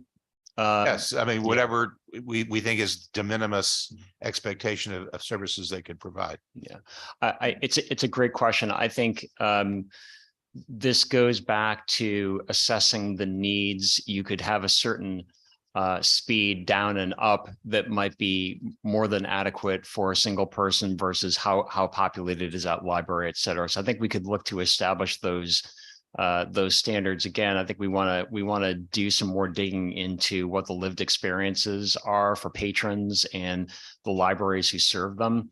To Representative Foster's comment, your compliment about how we've lined this up well, Representative Cheeseman, your question and your follow-up, Representative Steinberg, you're teeing us up well, because it's a perfect segue to talk about the public wireless initiative that's been going on and other initiatives through the Connecticut Education Network. So happy to continue answering any questions, or I could hand it over to Ryan. I'm beginning to think maybe we're being manipulated here. I'm going to go with intuitive. So why don't we move on? Thank you for your testimony. Sure. Ryan Ciccioni, I'm the director for the Connecticut Education Network, or CEN, or the Nutmeg Network, which we've heard a few times. It's called Nutmeg sometimes, and I'm just going to clear it. Like the way I describe this, it's actually 3 networks in one. The Public Safety Data Network, closed communications for PSAPs, public safety first responders. State Enterprise Network, state has massive infrastructure, they run a big network. And then the Connecticut Education Network, which is the provider side of that, right? So our mission, vision, passion, what have you, is around community anchors. And as Kevin said initially, and I'll remind, we connect over 680 of them today. Those are large and small. It could be something the size of the University of Connecticut, my home institution, or something as small as a rural library, which just came up. And as the committee members just well teed us up, first we're doing a little bit of a look back on community Wi-Fi. Then we're going to cover the ARPA projects that we have not underway, but on the horizon. And then IIJA middle mile, which Representative Steinberg, you kind of asked about in resiliency, so we can end there. So first up is the community Wi-Fi project. This was one that came about under the governor's guidance to early in the COVID pandemic, formed what was kind of called the rapid broadband deployment group. How can we get broadband out quickly to constituents that need it, especially in March of that year where everybody went home and everything changed. So a group was cobbled together. SDE, CET, and CEN ended up shepherding forward 3 different approaches to this, where it was broadband at the home, where the cable companies were brought in to help provide connectivity, leverage state funding, as well as existing federal funding that came a little later. And I would gladly say that Connecticut was on ahead of the curve on those decisions. How do we get connectivity to people where they live today? Second part of that was around where the commission and Doug was doing a lot of work. Cellular MiFis, where cable maybe wasn't the best solution. You can get them cellular MiFis, and those are another way to do it. And that's cellular to Wi-Fi, little pucks that people can connect to and use for connectivity. And then CEN's tranche of that was much smaller, much modest funding, but we did community Wi-Fi using the member institutions that make up CEN. And 1.5 million of GEAR funding went towards community Wi-Fi, walk up, drive up, connect, where again, the library testimonial about people just needing good, free, high quality Wi-Fi. We helped bring that to fruition through early in the pandemic. First funding was for a year. We extended it beyond that. And I'm not going to read the stats, but the stats are up there. 195 access points deployed across the top 20 urban and rural most communities in need. We actually went well beyond that into about 71. These were hung up on municipal buildings, school buildings, libraries. Libraries really stepped up in this case and were one of the better use cases of where people already, and part of the concept was put it where they're already going to go, right? People go to libraries, people go to their municipal buildings. If they can walk up and connect and they know they can get a high quality connection there, then great, they're going to continue to do that. We have stats on this. I'm happy to share them with anybody that's interested. It would look really busy on the slide if we tried to put it up there, but it's on the website. It's in the clear blue, if you will. That program and that program success transitioned into whoever's controlling the slides. Next slide, please. The ARPA CPF funding that early in the 2 PAs that are up there, an allocation again that ended up in the governor's budget and through the process for a grant funded program was to do more community Wi-Fi. So targeting the same communities in need, working with a lot of the same constituents or more, and it's the bottommost program there on the lower left, community Wi-Fi, to run a grant funded program to do more of that. We saw that it proved out during COVID. It's another really good way to reach communities in need where we may not be able to get them at home. We can work with municipal buildings, other partners, public nonprofits to get good, free, high quality Wi-Fi out there in a really good experience. So through those 2 PAs that are listed, there's 3 functional areas, the Wi-Fi, and I'm just going to work bottom up quickly because in the essence of time. The next one up is more connectivity for libraries, municipalities, and charter schools. I can't remember who asked the question about what is the minimum standard for libraries. We connect about 2/3 of the public libraries today to the CEN. That's gigabit symmetrical dedicated service, which is a great target. And oh, by the way, where the IIJA target bill is, right? So we're 2/3 of the way there potential, or well, roughly with libraries. And that program funding through ARPA CPF has the potential to get us almost 100% of the way there. Not every library is going to want to do that. It's their choice, but the program funding is made available to do it. So the barriers about, build cost to get there, equipment, all those things are basically smoothed out through that program. We'll be ramping up for that with project managers, field techs, things that are staffing that are tied to those program budgets that we can ramp up, get it done, ramp back down after the program's closed. And the same thing for the municipalities. Again, we connect roughly about 2/3 of them today.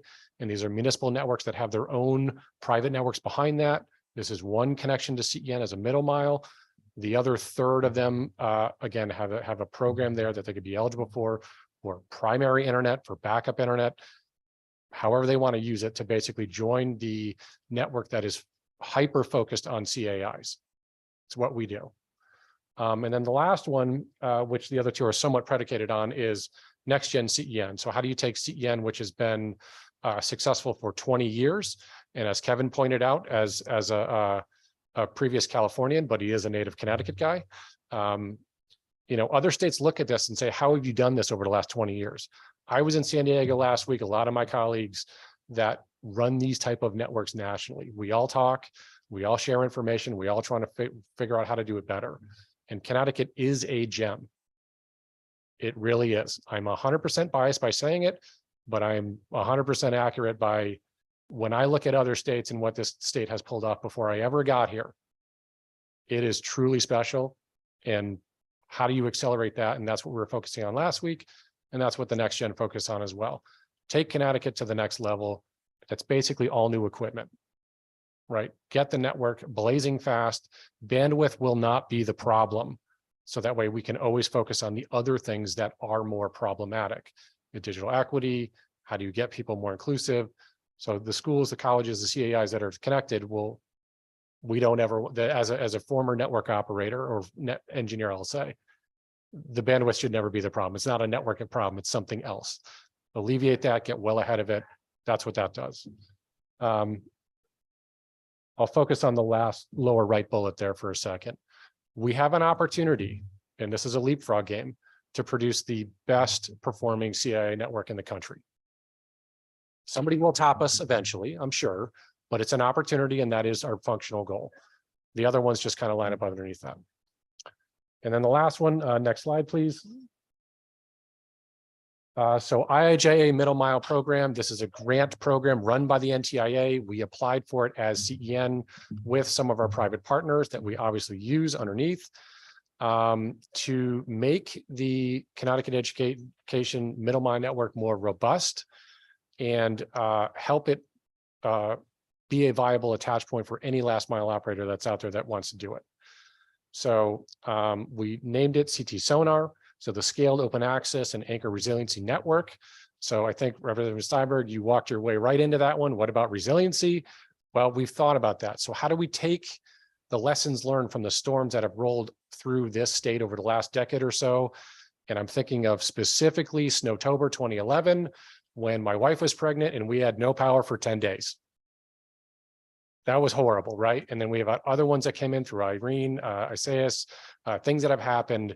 We've seen what that happens to the infrastructure. How do we improve on that and do our best to mitigate that? Nothing will be 100%, but those concepts are baked into that engineering plan, submitted to the NTIA.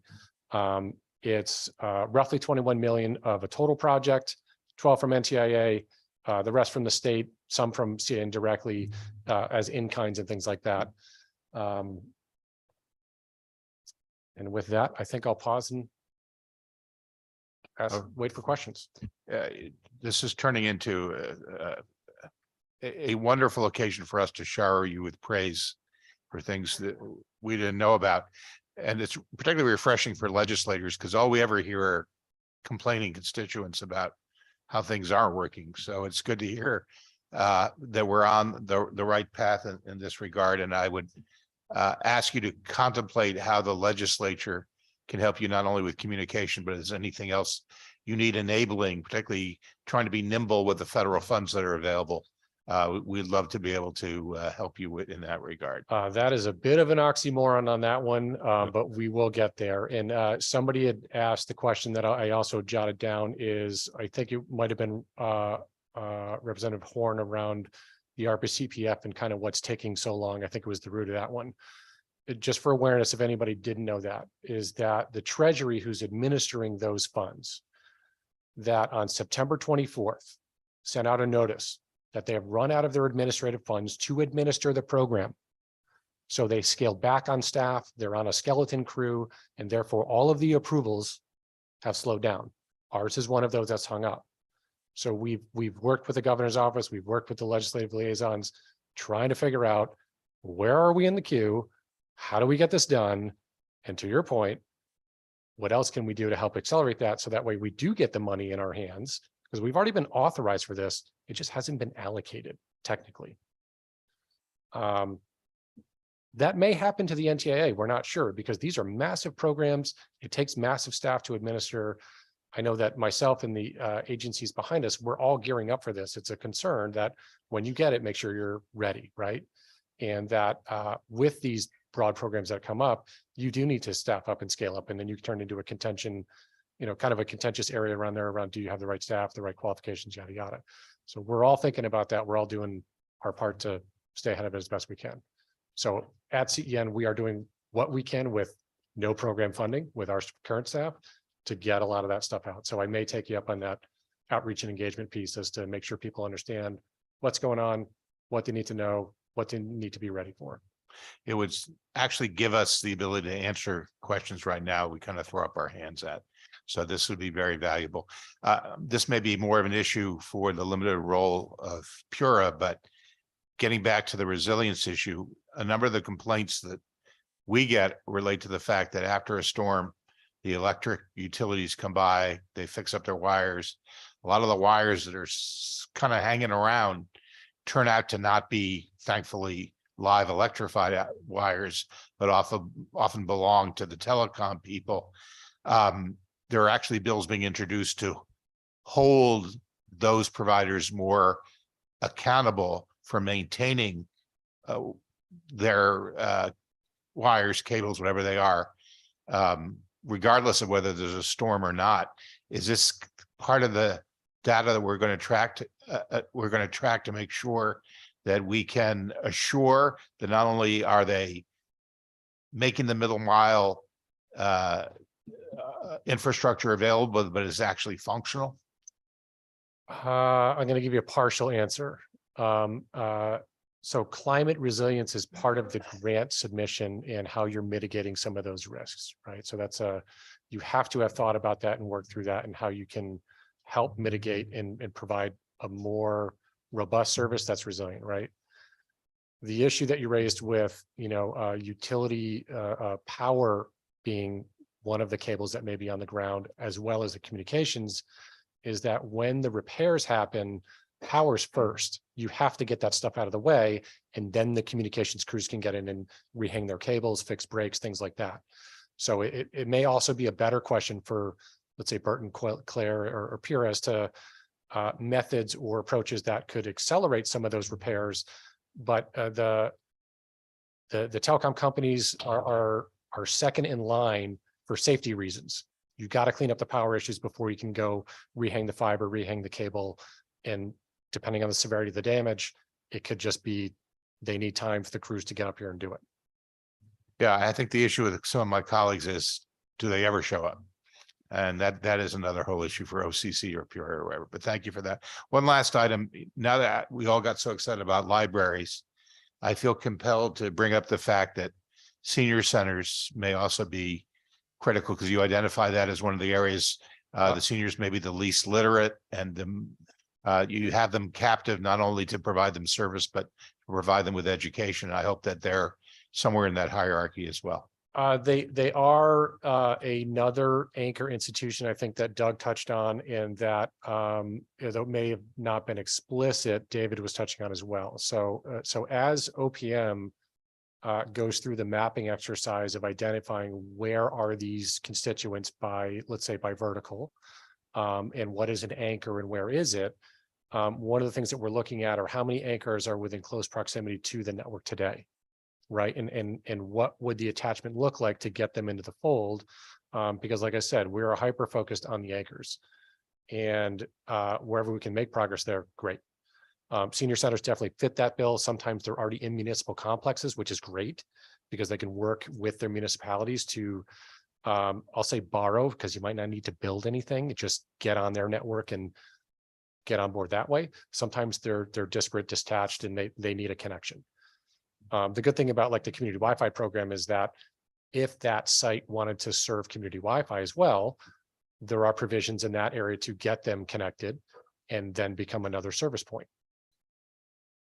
Right. And then the spirit of the team approach, I believe that we have some further commentary.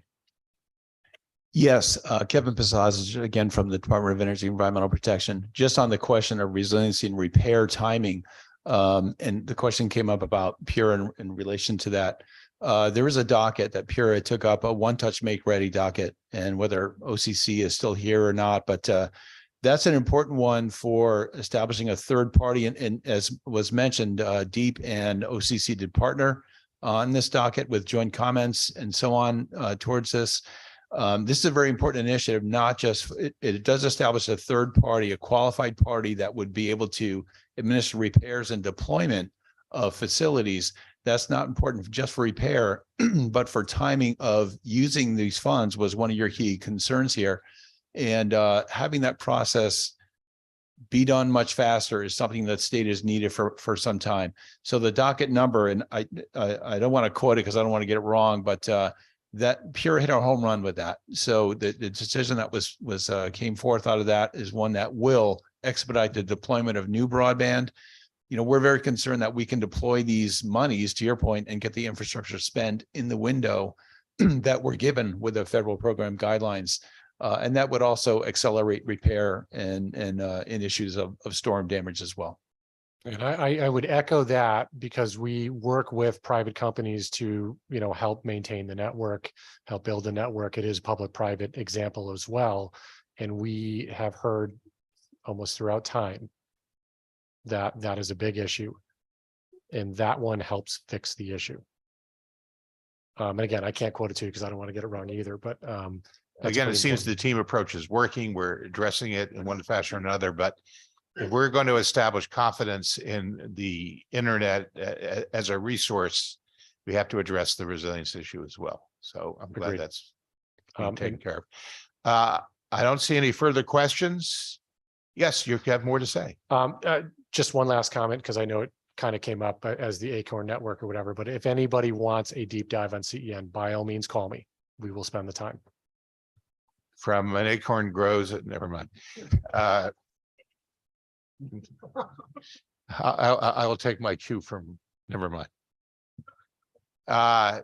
So I believe, unless I'm wrong, we've concluded the agency team approach to this. It worked really well. I mean, maybe we should try this more often. We'll get the band back together on something else. But I believe we are ready. Thank you all. I believe we're ready to get to the final phase of today's informational forum, which is to hear from the providers and their network. We will start with and with the New England Connectivity and Telecommunications Association, otherwise known as NECTA.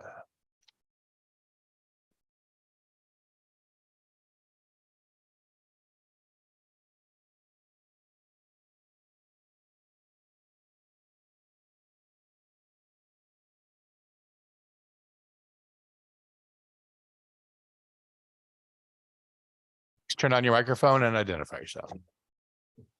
Good afternoon, Chair Steinberg and Needleman, Chairs Foster and McCrory, ranking members Buckby and Fazio, and esteemed members of the committee.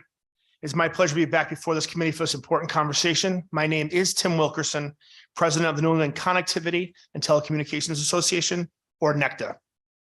Our association represents cable television telecommunications companies regionally and here in Connecticut.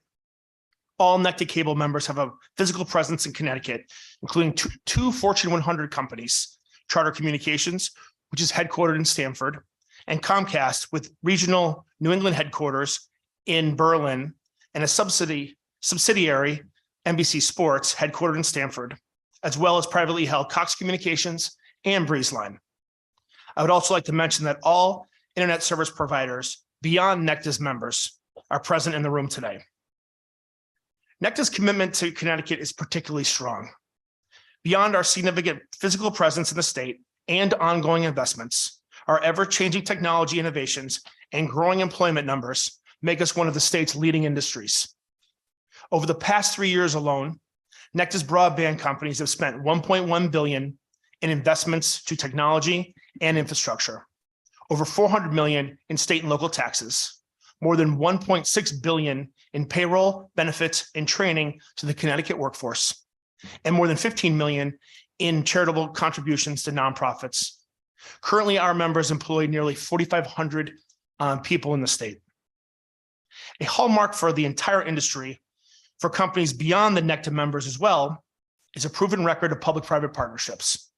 Starting with the partnerships born out of Governor Lamont's groundbreaking Everybody Learns initiative, or the industry's universal participation in the federal affordable connectivity program, or ACP, which you've heard about before, that can eliminate the cost of internet service for customers who face financial insecurities. We stand ready to partner with Connecticut policymakers to end the digital divide once and for all. And I think it's important to point out, even though many of them left, that OPM, DAS, and DEEP so articulately and so, more importantly, accurately describe the state of broadband here from both an access and an adoption vantage point. I think it's important to note that there are models, particularly right in our back door with the Mass Broadband Institute, when it comes to broadband access. They have had a longstanding, successful long drop and last mile program that's a public-private partnership that I could speak to more during the questions phase of our presentation. And also Maryland has a state voucher program that runs parallel with the federal ACP program. So as one gentleman mentioned, there's no interest in recreating the wheel on digital equity. I would say that there's two blueprints right there on the East Coast that are proven policy programs that this state should adopt, pun intended. And really, those are two fundamental practical ways to ending those two challenges that Connecticut has. There are three reasons why Connecticut is uniquely suited to be one of the first states to end the digital divide. First, the billions of dollars in continuous investment have resulted in developing state-of-the-art broadband networks in the state. As a result of these investments in past construction, the FCC lists Connecticut as the top-ranked state for high-speed broadband penetration in the country at 99.2% access. Unlike in more rural and larger states, the challenge of access to broadband are finite and isolated locations here.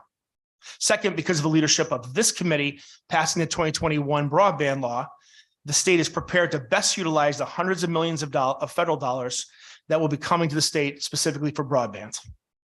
And finally, the existing fiber-rich networks covering nearly 100% of the state power gigabit plus speeds that are reliable and secure from cyber attacks. When the pandemic changed every aspect of our lives, our broadband networks drove the transition to a total online society without missing a beat. Nowhere in Connecticut or anywhere else in the US were there headlines of any broadband networks failing to handle the huge surge in internet usage. Again, it is because of the continuous billions of dollars of investment that brought us the networks that are the foundation of the 10 gigabit or 10G networks of today. For an in-depth exploration of these remarkable futuristic networks, I'd like to introduce my colleague who flew out from Denver for this presentation, Dr. Curtis Nittle, Vice President, Wired Technologies at the Global Research and Development Center, Cable Labs. Curtis, the floor is yours. All right, thank you very much. And I appreciate the invitation to speak here today. We're now getting to the nerdy part of the afternoon. I'm very happy to see that we have at least one member of the committee who appreciates nerdiness. So I have some slides today that I'm going to use to communicate various concepts. I'm an engineer, and so oftentimes drawings are very helpful. So as Tim said, my name is Curtis Nittle, and I'm the Vice President of Wired Technologies at a company called Cable Labs. You may not have heard of Cable Labs before. I have just two brief slides to introduce Cable Labs.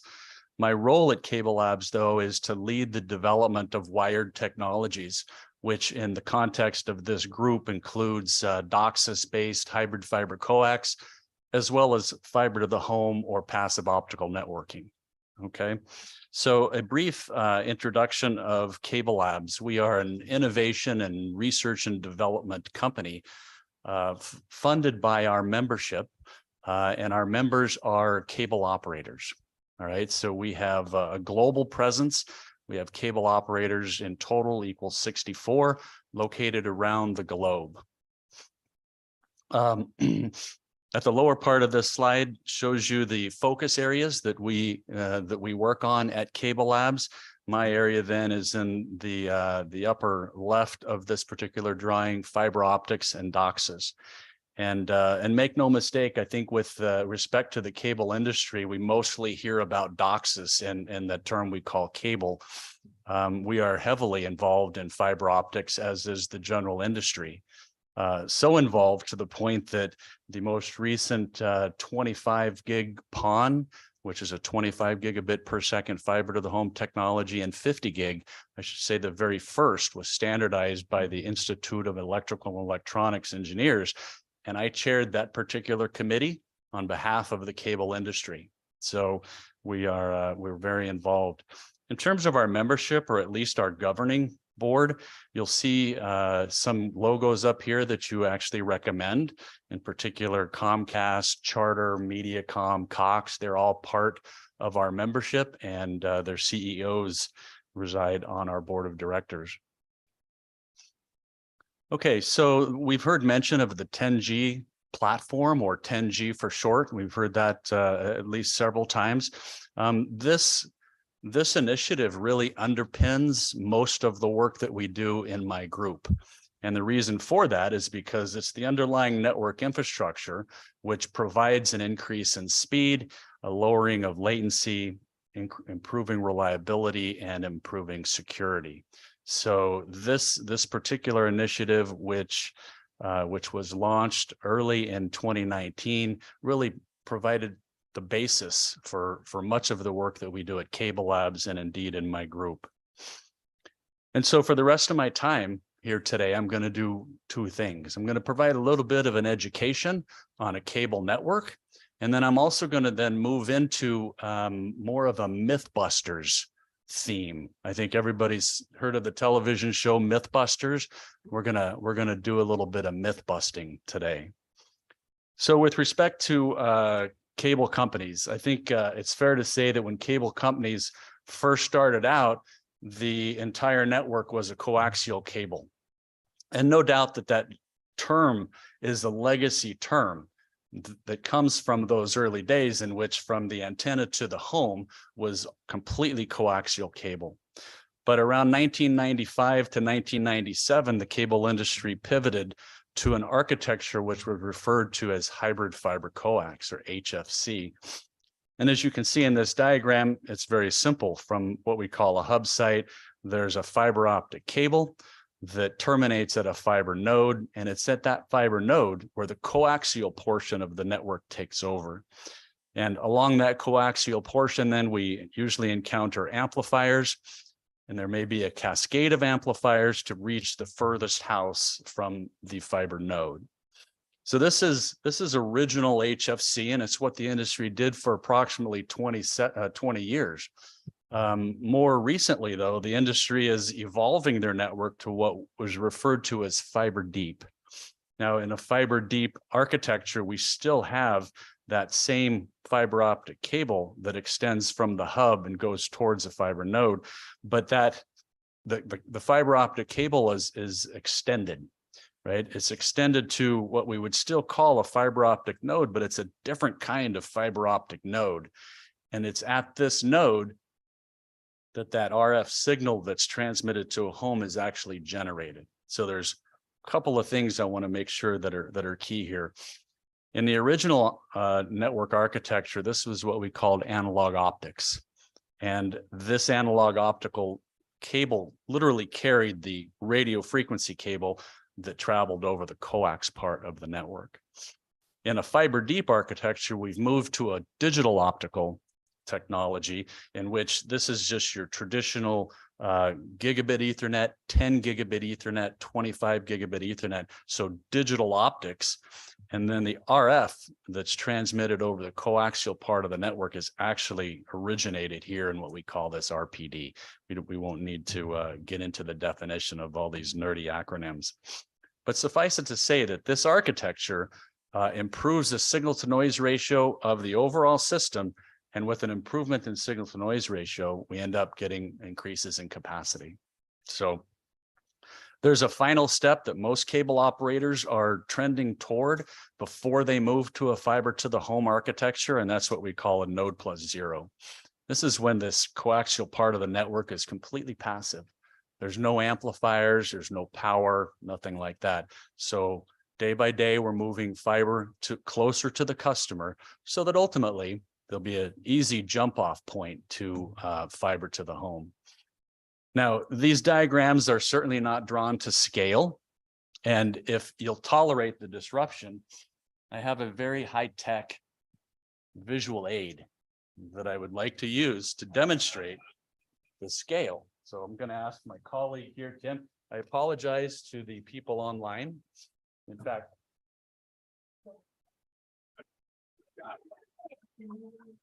so we're just going to spin this around the room.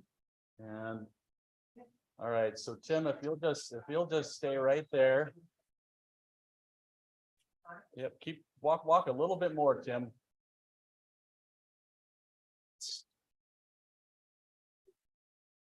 All right. Let's just go ahead and stop it right there. Okay, now I'm going to turn off my sharing because the people online will be able to see this better. Okay, so we're not quite there yet. I'm going to back up. And I'm going to run out of space. Oh, just barely. Okay, so for the purpose of demonstrating how much fiber there is to coax, I'm holding the coax part, which means between my left hand wrapped around the gentleman at the lower end of the room here, this is the fiber part of hybrid fiber coax on average, give or take. Okay, so let's just go ahead and drop it. In the interest of time, I'll pick up my mess a little bit later. So as I said, the label of cable is legacy, right? Because it was all, I mean, fiber is cable, but I think people associate cable with coaxial cable. That little demonstration was a proportion of 15 to 1, 15 times fiber to 1 part coaxial cable.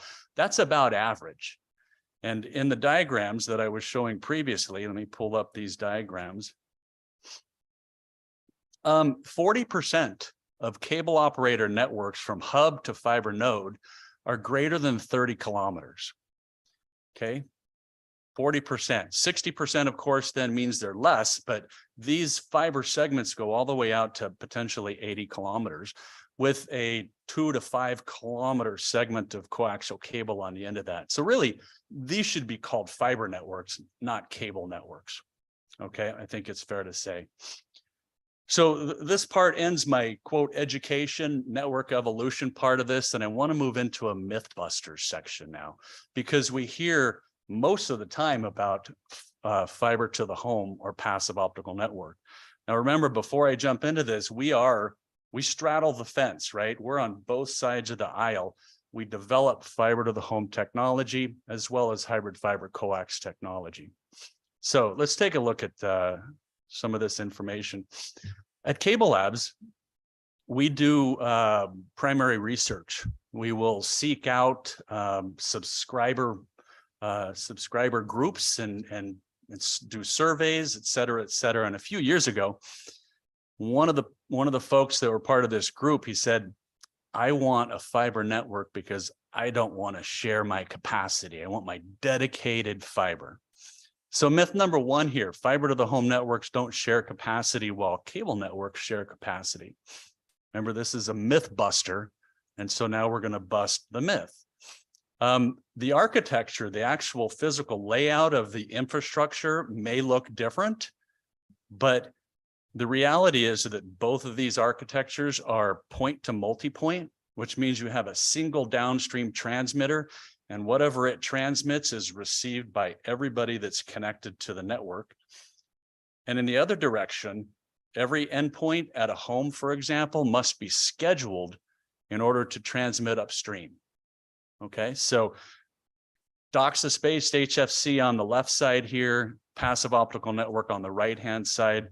So that myth completely false. Now, I say completely false. There are architectures called home run fiber or active Ethernet, which do have a single carrier one connected at, say, a central office, another connected at a home, but that probably represents less than 1% of broadband infrastructure.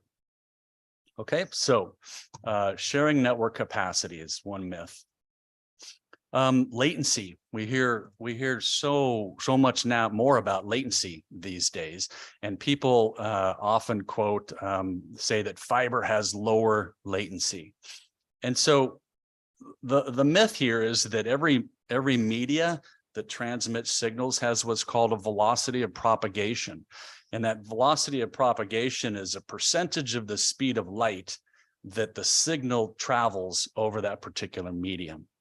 And so, as it turns out, coaxial cable has a propagation velocity of propagation that is 87% the speed of light, while the photon, the optical signal in a fiber optic cable, has a velocity of propagation that's 68%. So it probably, I'm guessing, surprises many people to hear that RF over coaxial cable actually travels farther and faster than an optical signal over single mode fiber.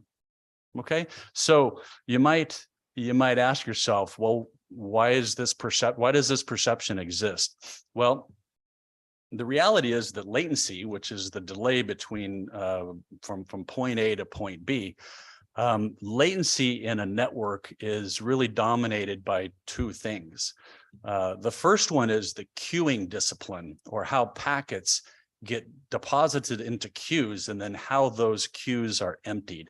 And so in that regard, it's the endpoints that add the majority of latency to telecommunications links.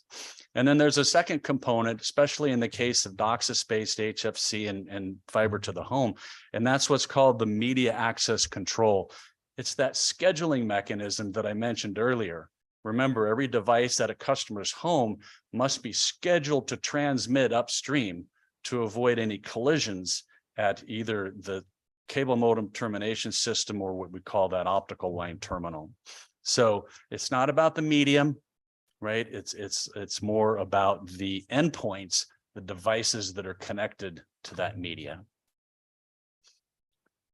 Okay, symmetry of HFC versus FTTH. I personally often heard, and maybe you have too, that cable broadband can't provide symmetric capacity. Well, this isn't true either. And in fact, the media isn't what dictates the symmetric peak capacities of telecommunication signals. It's how that media is used that actually dictates the symmetric capability. And the reality is that when networks are designed, they were designed to actually meet what consumers really need. And so the graph here on the right maps downstream capacity versus upstream capacity. And now in this graph, I'm plotting peak capacity, and a straight line from the axis down here in the lower left at a 45-degree angle would indicate perfectly symmetric. Okay, so you can see here many of your fiber to the home technologies would fall onto this 45-degree line. So the reality is cable networks are, and by the way, this is plotted in a log scale for those of you in the audience who are super nerdy. Log scale, right? Not a linear scale. Like I said, I'm an engineer, and so I nerd out a little bit. I'm trying not to right now. But anyway, the fact is that networks are designed to provide what is needed by consumers. And so there's 2 points I want to make before we finally bust this particular myth. Even the passive optical networking, the fiber to the home technology, was designed to be asymmetric, right? The very initial, the most widely deployed passive optical network technology, which is GPON, has a 2.5 gigabits per second downstream peak capacity and 1.25 gigabit per second upstream. So it is also asymmetric, all right? The key is to be able to provide downstream and upstream peak capacities from which you can carve out symmetric services if that is indeed needed by consumers. So a little bit of trivia. Why do you think the cable operator, the cable networks are asymmetric? You know, they started out asymmetric. Let me explain why, because I think this is pretty interesting. You remember channel 2, analog channel 2? That started at 54 megahertz. Okay, and then subsequent channels went up in the spectrum from there. So when the cable industry got together and they said, how are we going to do bidirectional high-speed data? And they're going to do it over their coaxial network, right? Including their hybrid fiber part of their network. They were still carrying analog channel 2. And so the only part of the spectrum to transmit signals upstream was below that. And that's why an HFC network, many of them today, but certainly in the original HFC networks, use the frequencies 5 to 42 megahertz for their upstream transmission. And then, of course, downstream, which is how they transmitted all the analog channels and now the digital channels, et cetera, they carve a lot of that out for downstream transmission. But that's why cable networks, and in fact, DOCSIS 1.0 started out as an asymmetric technology. So I don't know how many of you knew that, but now you do. And tonight at your parties, your reception, you can ask that question and demonstrate your brilliance. As it turns out now, though, cable industry is extending the frequency range for upstream and downstream, right? So I mentioned that 5 to 42 megahertz for upstream. DOCSIS 4.0, which is the most recent designed DOCSIS version, is going now not 5 to 42, but 5 to 684. Okay, so I don't know how many multiples of that is there. And a key relationship here, capacity is directly proportional to the amount of spectrum. So you can see that the cable industry is evolving their network, again, not just in terms of the physical infrastructure, but also the DOCSIS technology that runs over that physical infrastructure. Okay, so a lot of talk about symmetry. Do consumers really need symmetric services? I'm not here to answer that, and I'm not here to provide an opinion on it. But I will tell you that the majority of traffic is downstream. I think everybody knows that. It's streaming video that's the largest component of broadband. And you don't need to take my word for it. You can go to the URL that I have here on the slide. OpenVault does what they call OpenVault Broadband Insights. And this is simply one part of their report measures the consumption of downstream and the consumption upstream over a period of a month, right? Or maybe it's a quarter, but I think this is a month. And very clearly, you can see that the downstream consumption relative to upstream consumption is about 15 or 17 to 1. It's always been that way. And part of the reason why is because of that streaming video. Another part of the reason why is because a lot of people just browse and use network browsers, and that is also mostly downstream. So I know everybody is striving to do symmetric services, but the reality is, especially 1 gig symmetric and multi-gig symmetric, make no mistake, the cable industry is striving to do that too, right? But the reality is that there's still no application that requires symmetric exchange at those speeds, right? Zoom, for example, we're on Zoom here, certainly requires a significant amount of symmetry, but we're only talking about 3 megabits per second or 5 megabits per second of symmetry. Okay, so as I say here, the symmetric application, at least one that requires gig symmetric, is still elusive. All right. So this would be the final myth buster that we're going to take and cover today. Only fiber to the home will support work and learn from home. I know we probably don't hear it in government circles, but certainly from competitors to the cable industry, lobbyists that do work for telcos, that sort of thing. The myth, fiber to the home support, only fiber to the home support work and learn from home. Well, we did some testing at Cable Labs. We connected 10 laptops to a network, and we set the limits, the service tier of that network, to Comcast Internet Essentials, which is 50 gig downstream. you'll see 50 gig here. And 10 gig, I'm sorry, did I say gig? No, Comcast isn't doing 50 gig downstream, 50 meg downstream and 10 meg upstream. And remember, we had 10 concurrent sessions of video conferencing applications. And this is the average consumption for all 10 simultaneously. Okay, so for the downstream consumption, downstream usage, it's averaging about 15 megabits per second. And for upstream, it actually averages around 2 megabits per second. So I don't know how many of you on the panel have 10 concurrent sessions running for Zoom or Teams or Google Meets. But we ran 10 of them and demonstrated that within the Internet Essentials service tier that these were easily supported in that configuration. And in fact, we heard earlier from one of the speakers that many people who have the 25.3 service tier were happy with what they were getting.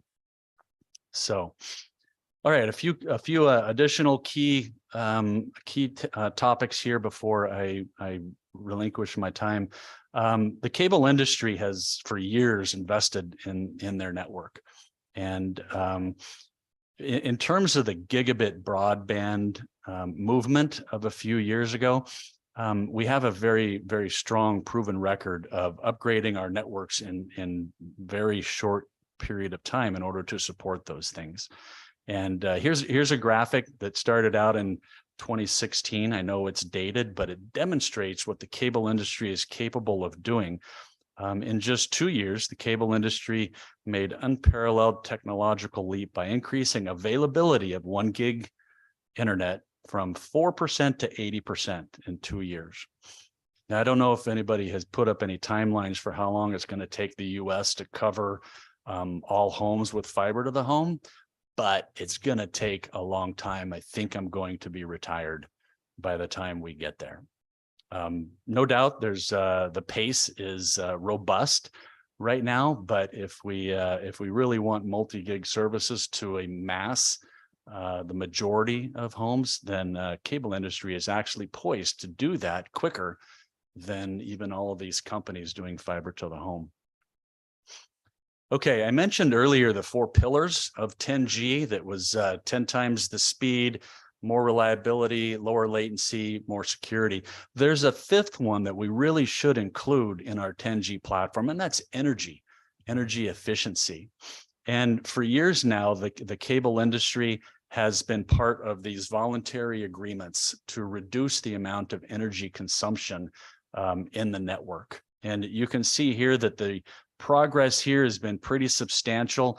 We're talking about 83% reduction in the integrated access device, 81% in local area network, and I can't see it on my slides here, but 76% in the broadband modem component of the solution. So needless to say, the industry is very much aware of it, and we constantly have energy efficiency as front of mind, top of mind for our membership. So one last thing, a lot of focus on measurement. We've heard about it a lot. We also heard one of the other speakers talk about how challenging it is. It's definitely not as easy as a policeman sitting on the side of the road with a radar, trying to get speed of an automobile. And why is that the case? Well, because from the client of a speed test device, which would be over here on the left-hand side, all the way to a speed test server, we might actually have 10 links between those 2 devices, okay? And the reality is that the speed test measures the slowest link that's between the client and the speed test server. And it's true that historically, the access network probably represented the slowest part of that network, but that's no longer the case, right? The access networks, they're growing to multi-gig, potentially 10 gig. Symmetric is no longer the slowest part of that particular link. So it's challenging, especially when you want to isolate it to one link in a multi-link end-to-end connection. But the Measuring Broadband America that I think we're probably all pretty familiar with has demonstrated that the cable industry is keeping pace with what they advertise and what they sell, and in fact doing much better than what they advertise and what they sell. So with that, a couple of key policy implications, right? Cable industry, very scalable. The infrastructure is already in the ground. The technology roadmap is already there. Devices are already being developed to do approximately 9 gig down and 6 gig up, from which you can carve out multi-gig services. And I think I mentioned already, it's already in the ground. So technology neutrality, I think it's important to remain on broadband performance rather than the actual media that is used to connect a home to the wired broadband connection. And then finally, speed is becoming less relevant. I know that we're doing speed tests and things like that to really measure, and we say quality, but the reality is that the performance requirements are extending beyond speed to include things like reliability, security, and latency. And so I think it's super important that we keep that in mind as we develop policies to help the U.S. So with that, I thank you for your time. I would certainly be happy to answer any questions anybody might have. Well, thank you very much. This was a presentation for all of us who would self-describe as wonky, would fulfill our every need. Though I am probably glad that we didn't put you up first, or who knows, we would have gotten. I noticed everything. some people were sleeping around the room, so I'm glad you didn't put me up first too. And just for those watching at home, when you refer to log scale, it has nothing to do with trees. We That's often right. get that. So logarithmic scales are just nonlinear. That's probably good enough for most folks. Nonlinear, yes. Our major tick marks go up by a factor of 10 each time instead of 1. So you made a statement just at the end that suggests that from a infrastructure hardware standpoint, we're there. We've got the fiber in place. We should be agnostic to how that's translated versus the technology of the moment. In a state like Connecticut, are we effectively past the hard wiring thing? People are asking us, why aren't we undergrounding everything we can, running PVC pipes so we could put in the next fiber or technology? Does Connecticut have a next step, or we're pretty much done with this and it's simply a matter of how technology evolves on its own? I don't know the percentage of homes in Connecticut that currently has fiber, but I think it's safe to say, and cable operators typically agree, that ultimately, if service tiers and consumption and everything continues at the CAGRs, the annual growth rates, that those peak capacities will continue to increase. And just as the cable industry is putting cable closer to the consumer, ultimately, it'll connect the consumer in areas that need the additional speeds. And so from that respect, the PVC pipes, the conduit that is going in the ground is really just a safety net for the very next fiber. It's interesting you mentioned the next fiber. Let me ask you a question. A lot of emphasis today on getting fiber to the home. Sorry, yes, I know this is QA, but I'm going to ask you a question. A lot of emphasis today putting fiber to the home. Hollow core fiber is just starting to get to a point where it's deployable in at scale. Okay, so the question is, in the same way people think we should rip out the coaxial cable, are people going to think we need to rip out the single mode fiber in favor of hollow mode fiber someday? I don't know the answer to that, but my guess is there'll be areas where they do want hollow core fiber. And so putting in those conduits is going to be super helpful in the future. I think you put that in the context I was hoping you would, in the sense that all that really matters are consumer expectations. Right. And if they're getting performance, they're almost indifferent to how it gets there. True. But there's still some of a disconnect between what they call advertised speeds and their experience. So therefore, it just seems to bring home the point that education and communication remain very important. So people understand what they can expect and are hopefully appreciative for a service that is fast becoming as considered essential as electricity or water. Yeah. So thank you for that. Representative Foster. Done? That was a while ago. I lost my question. Another language. We're not going to go there either. Senator Needleman. Go ahead. Well, that was thank you so much for that presentation. That was a lot to unpack. Just my own takeaways, trying to translate this down to usable bits of information. What you're implying, if I'm not mistaken, is that for the traditional wired home user, fiber on the pole-to-pole network and coax to the house is probably adequate for most of what people do. It is most definitely adequate, as evidenced by what consumers purchase from the cable operators and the performance that it ultimately provides. Yes.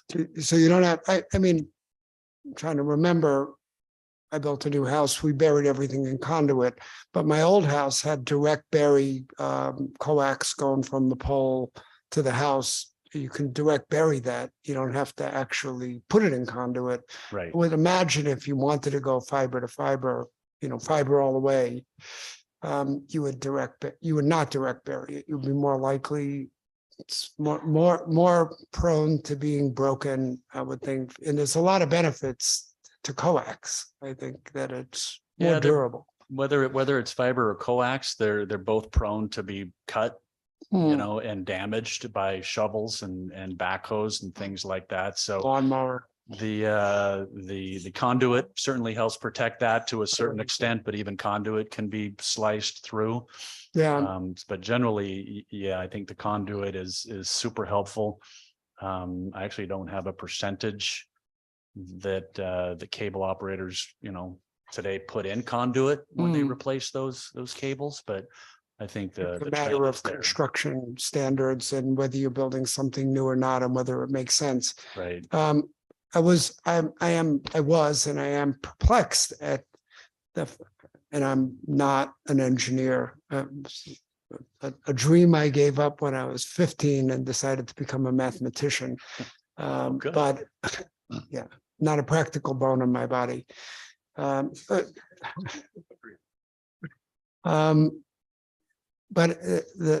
what you're implying is that the speed of data across coax is faster than across fiber.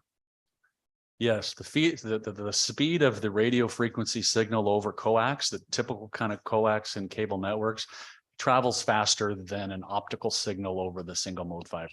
Yes. Really? Now, that's not to say that in fiber to the home technology, the end-to-end latency is worse. Yeah. That's not what I'm saying. But most of the time people say fiber, you got to put fiber in the ground because it's got lower latency, and it's not it at all. It's how those endpoints are designed. And the cable industry is also making inroads on latency across those devices that are connected to the network. And so that's really the key point in terms of that particular myth is RF travels faster over coax than an optical does over fiber. And that's just physics. Yeah. I trust you because that's not what I do, but I'd be interested to know how that happens. Last thing is in the wired home versus unwired home or unwired, 5G, whatever is after 5G systems, the rationale behind the speeds in the cellular world is eventual AI-driven driverless cars, for example. Sure. You need the up and down, you need the communication at the same rates. I'm not sure I could envision reasons why you want comparable speeds, because the other argument that you're making is that you really don't need gig each way. Most people will never use it. But if we've learned anything, and that's why I understand what you're saying, but if we've learned anything, I think we've learned we don't know what we don't know, nor do we know what the needs are going to be tomorrow. And frequently, technological innovation drives demand on the other end, not necessarily That's the other way around. So striving for up and downstream speeds, wired or unwired, that are comparable is probably still worthwhile, arguably not absolutely necessary today. Right? Yeah, I would agree with you that when you start talking about applications like driverless automobiles, that a symmetric link is super important there, because it's just measuring all kinds of data. The key there is probably going to be more latency than speed. All right, still probably symmetric, but you're not going to probably need a gig symmetric or anything like that for that application. But certainly for home subscribers, broadband to the home, that is still remaining fairly asymmetric. And until there's a application that really consumes that upstream, it's going to continue. So I do know in my business where we've recently upgraded our service to much higher speed because we have 4 factories and they're scattered and we want to communicate continually. We've tried to get closer to up and downstream being equal because there's a lot of data moving around all the time. So residential applications are very different, I would assume, than most business applications. That's actually an excellent point. We call that business services or enterprise services. And you're right, the residential applications are very different than what you'll find in enterprise. And in enterprise, you're definitely looking more at higher speeds. You're looking at symmetry, and you're looking at service level agreements too, to make sure that that service is up for a high percentage of the time. So I appreciate your coming up from Colorado, or across from Colorado, or down from Colorado, or wherever the heck that is. So thank you guys, and that was a great presentation. Thank you. For a technical subject, I think you made it pretty understandable. Good. And that was from a guy who has no practical bones in his body, which if he had pursued mathematics, who knows where we'd be today. Representative Buckby, followed by Representative Foster. Thank you very much. And thank you for the presentation. It's nice to see some visuals and some props brought in. I appreciate props very much so. And I was waiting to see if there's a comment from that. I was waiting. So I'll bring props of my own to our next meeting. Representative. Just keep going. I'm aware you have. No, I appreciate the comments. I appreciate the travel, the whole piece of it. Coax has kind of stood the test of time, is what you're saying here, whether we planned it to or not, right? It's kind of stood where it's been and holding up into helping us more as we go. What do you project ballpark lifetime would be on the existing coaxial cable that's out there now? Considering the growth over the last 5 years or so? Well, how long will existing coax last? As far as being effective. Well, here's the thing. Cable operators today usually replace 5 to 10% of their coax drops already, right? So the coax itself, maybe not 100% over a period of 10 years, but does get rejuvenated. The question really is, where is technology going to take us for the next 10 years? And if I knew that, I wouldn't be sitting here. I'd be investing in some of those companies. But it is safe to say that with advances in semiconductor architectures and materials, and with each successive generation, lowering the power, increasing the capacity, really leveraging that signal to noise ratio so that as it reaches what we call Shannon's information theory limits, there's still plenty of room on the coaxial cable. Now, I don't want to create a firestorm or anything, but at Cable Labs, like I said, we are an innovation company, and we've done our own research on networks, right? Whether it's fiber based or coax based, and we have architectures, we have some research, as well as the vendor communities doing this too, where there's 100 gigabit per second capacity over architectures that use coaxial cable. So I think it's got a long life left. before people start ripping it completely out of the ground and moving to all fiber. Yeah, there was one thing that I learned more about coax probably 10 years ago, and realizing we had more room to expand, and seeing where it's come now with where technology has come, the fact that it's kept up is fantastic. Yeah. Not expecting you to predict the future by any means. That's a whole different, no, I try, but it doesn't really work. No, I think the comments you had with Senator Needleman too about the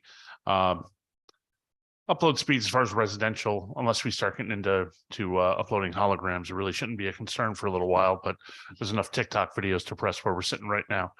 No, I think it was fantastic. I appreciate all the effort you put in. And the only thing I'm think is lacking from today is when you mentioned Mythbusters, you really should blow something up, I think. And I was hoping to see an explosion of some kind, but maybe next time. Maybe next time. Thank you. Appreciate it. We're lucky we survived the string experiment. Representative Foster. I appreciate your presentation today. It reminded me just how much you can be an expert at something and know nothing about something else. But I think you clearly had some training that would prepare you well for a classroom. It's maybe been a while in your current role since you've been in a classroom, but I could see that this working very well in a university setting. What I take away from this is that as policymakers, we have to consider what the rate limiting parts of our energy, of our data sharing system is. And it sounds like you sort of say the end point is rate limiting. And that's two parts, right? It's what the consumer is doing and needing access to, and the type of technology that they're using, and maybe the wiring and infrastructure of their home or the buildings that they're working in. But there's also like a transfer of information that's happening at the end of cable, coax versus fiber. That's part of the rate limiting process. How, as policymakers, should we be preparing ourselves for what comes next? Because we have entire boards of ed investing in tremendous amounts of infrastructure to make students one-to-one with digital devices. And as they make investments and think about what future technologies are for young people, it seems like most of these devices are okay with the asymmetry and would be okay with the asymmetry. Right.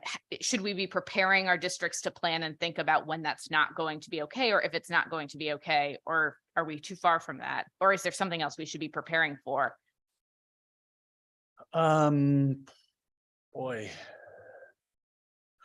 So many times, the 10G platform, I'll answer it this way. I don't know if I'll completely answer your question, but the 10G platform was really branded in that manner as an innovation platform, right? A platform for network infrastructure and technology that leads to other innovations.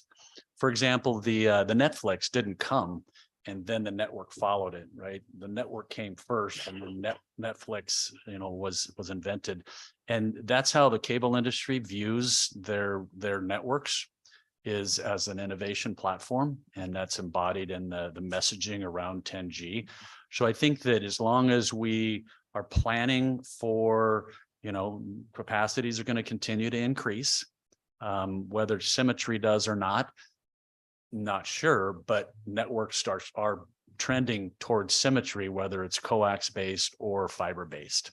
So I think in regards to both of those, it's okay. Now, I'm not suggesting that if we're building a brand new network that we want to go throw a whole bunch of coax in the ground. That's not what I'm suggesting at all. What I am suggesting is that the coax in the ground is extremely valuable and has a lot of life left in terms of providing what consumers need.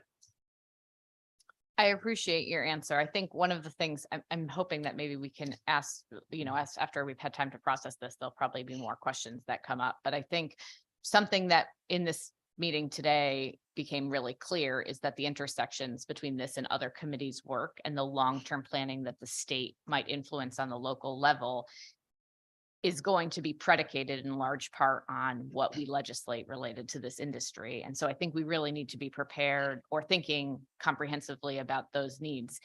And so this has been helpful. So thank you very much. Yeah, you're welcome.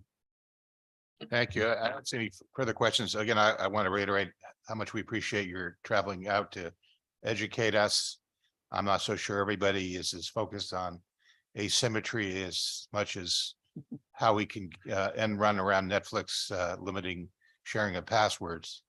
But this, I think, is really sort of a primer on how we should go about thinking about the future of communications in our country. And it's good to hear that Connecticut is on a good path. And if we can find a way to communicate this to our citizens, I think they'll be appreciative as well. So thank you for that. And with that, this concludes our series, this session of informational forums. I hope you've had as much fun as we have in learning about these abstruse subjects. Our next meeting is next Tuesday. We're going to get back to the usual matter at hand of hearing bills. We'll have quite a large number for Tuesday, but I think we have a good grounding in some of the subjects we need to talk about in the context of specific legislation. So again, thank everybody who's been involved today and all those who are involved with our informational forums. And we will see you next Tuesday.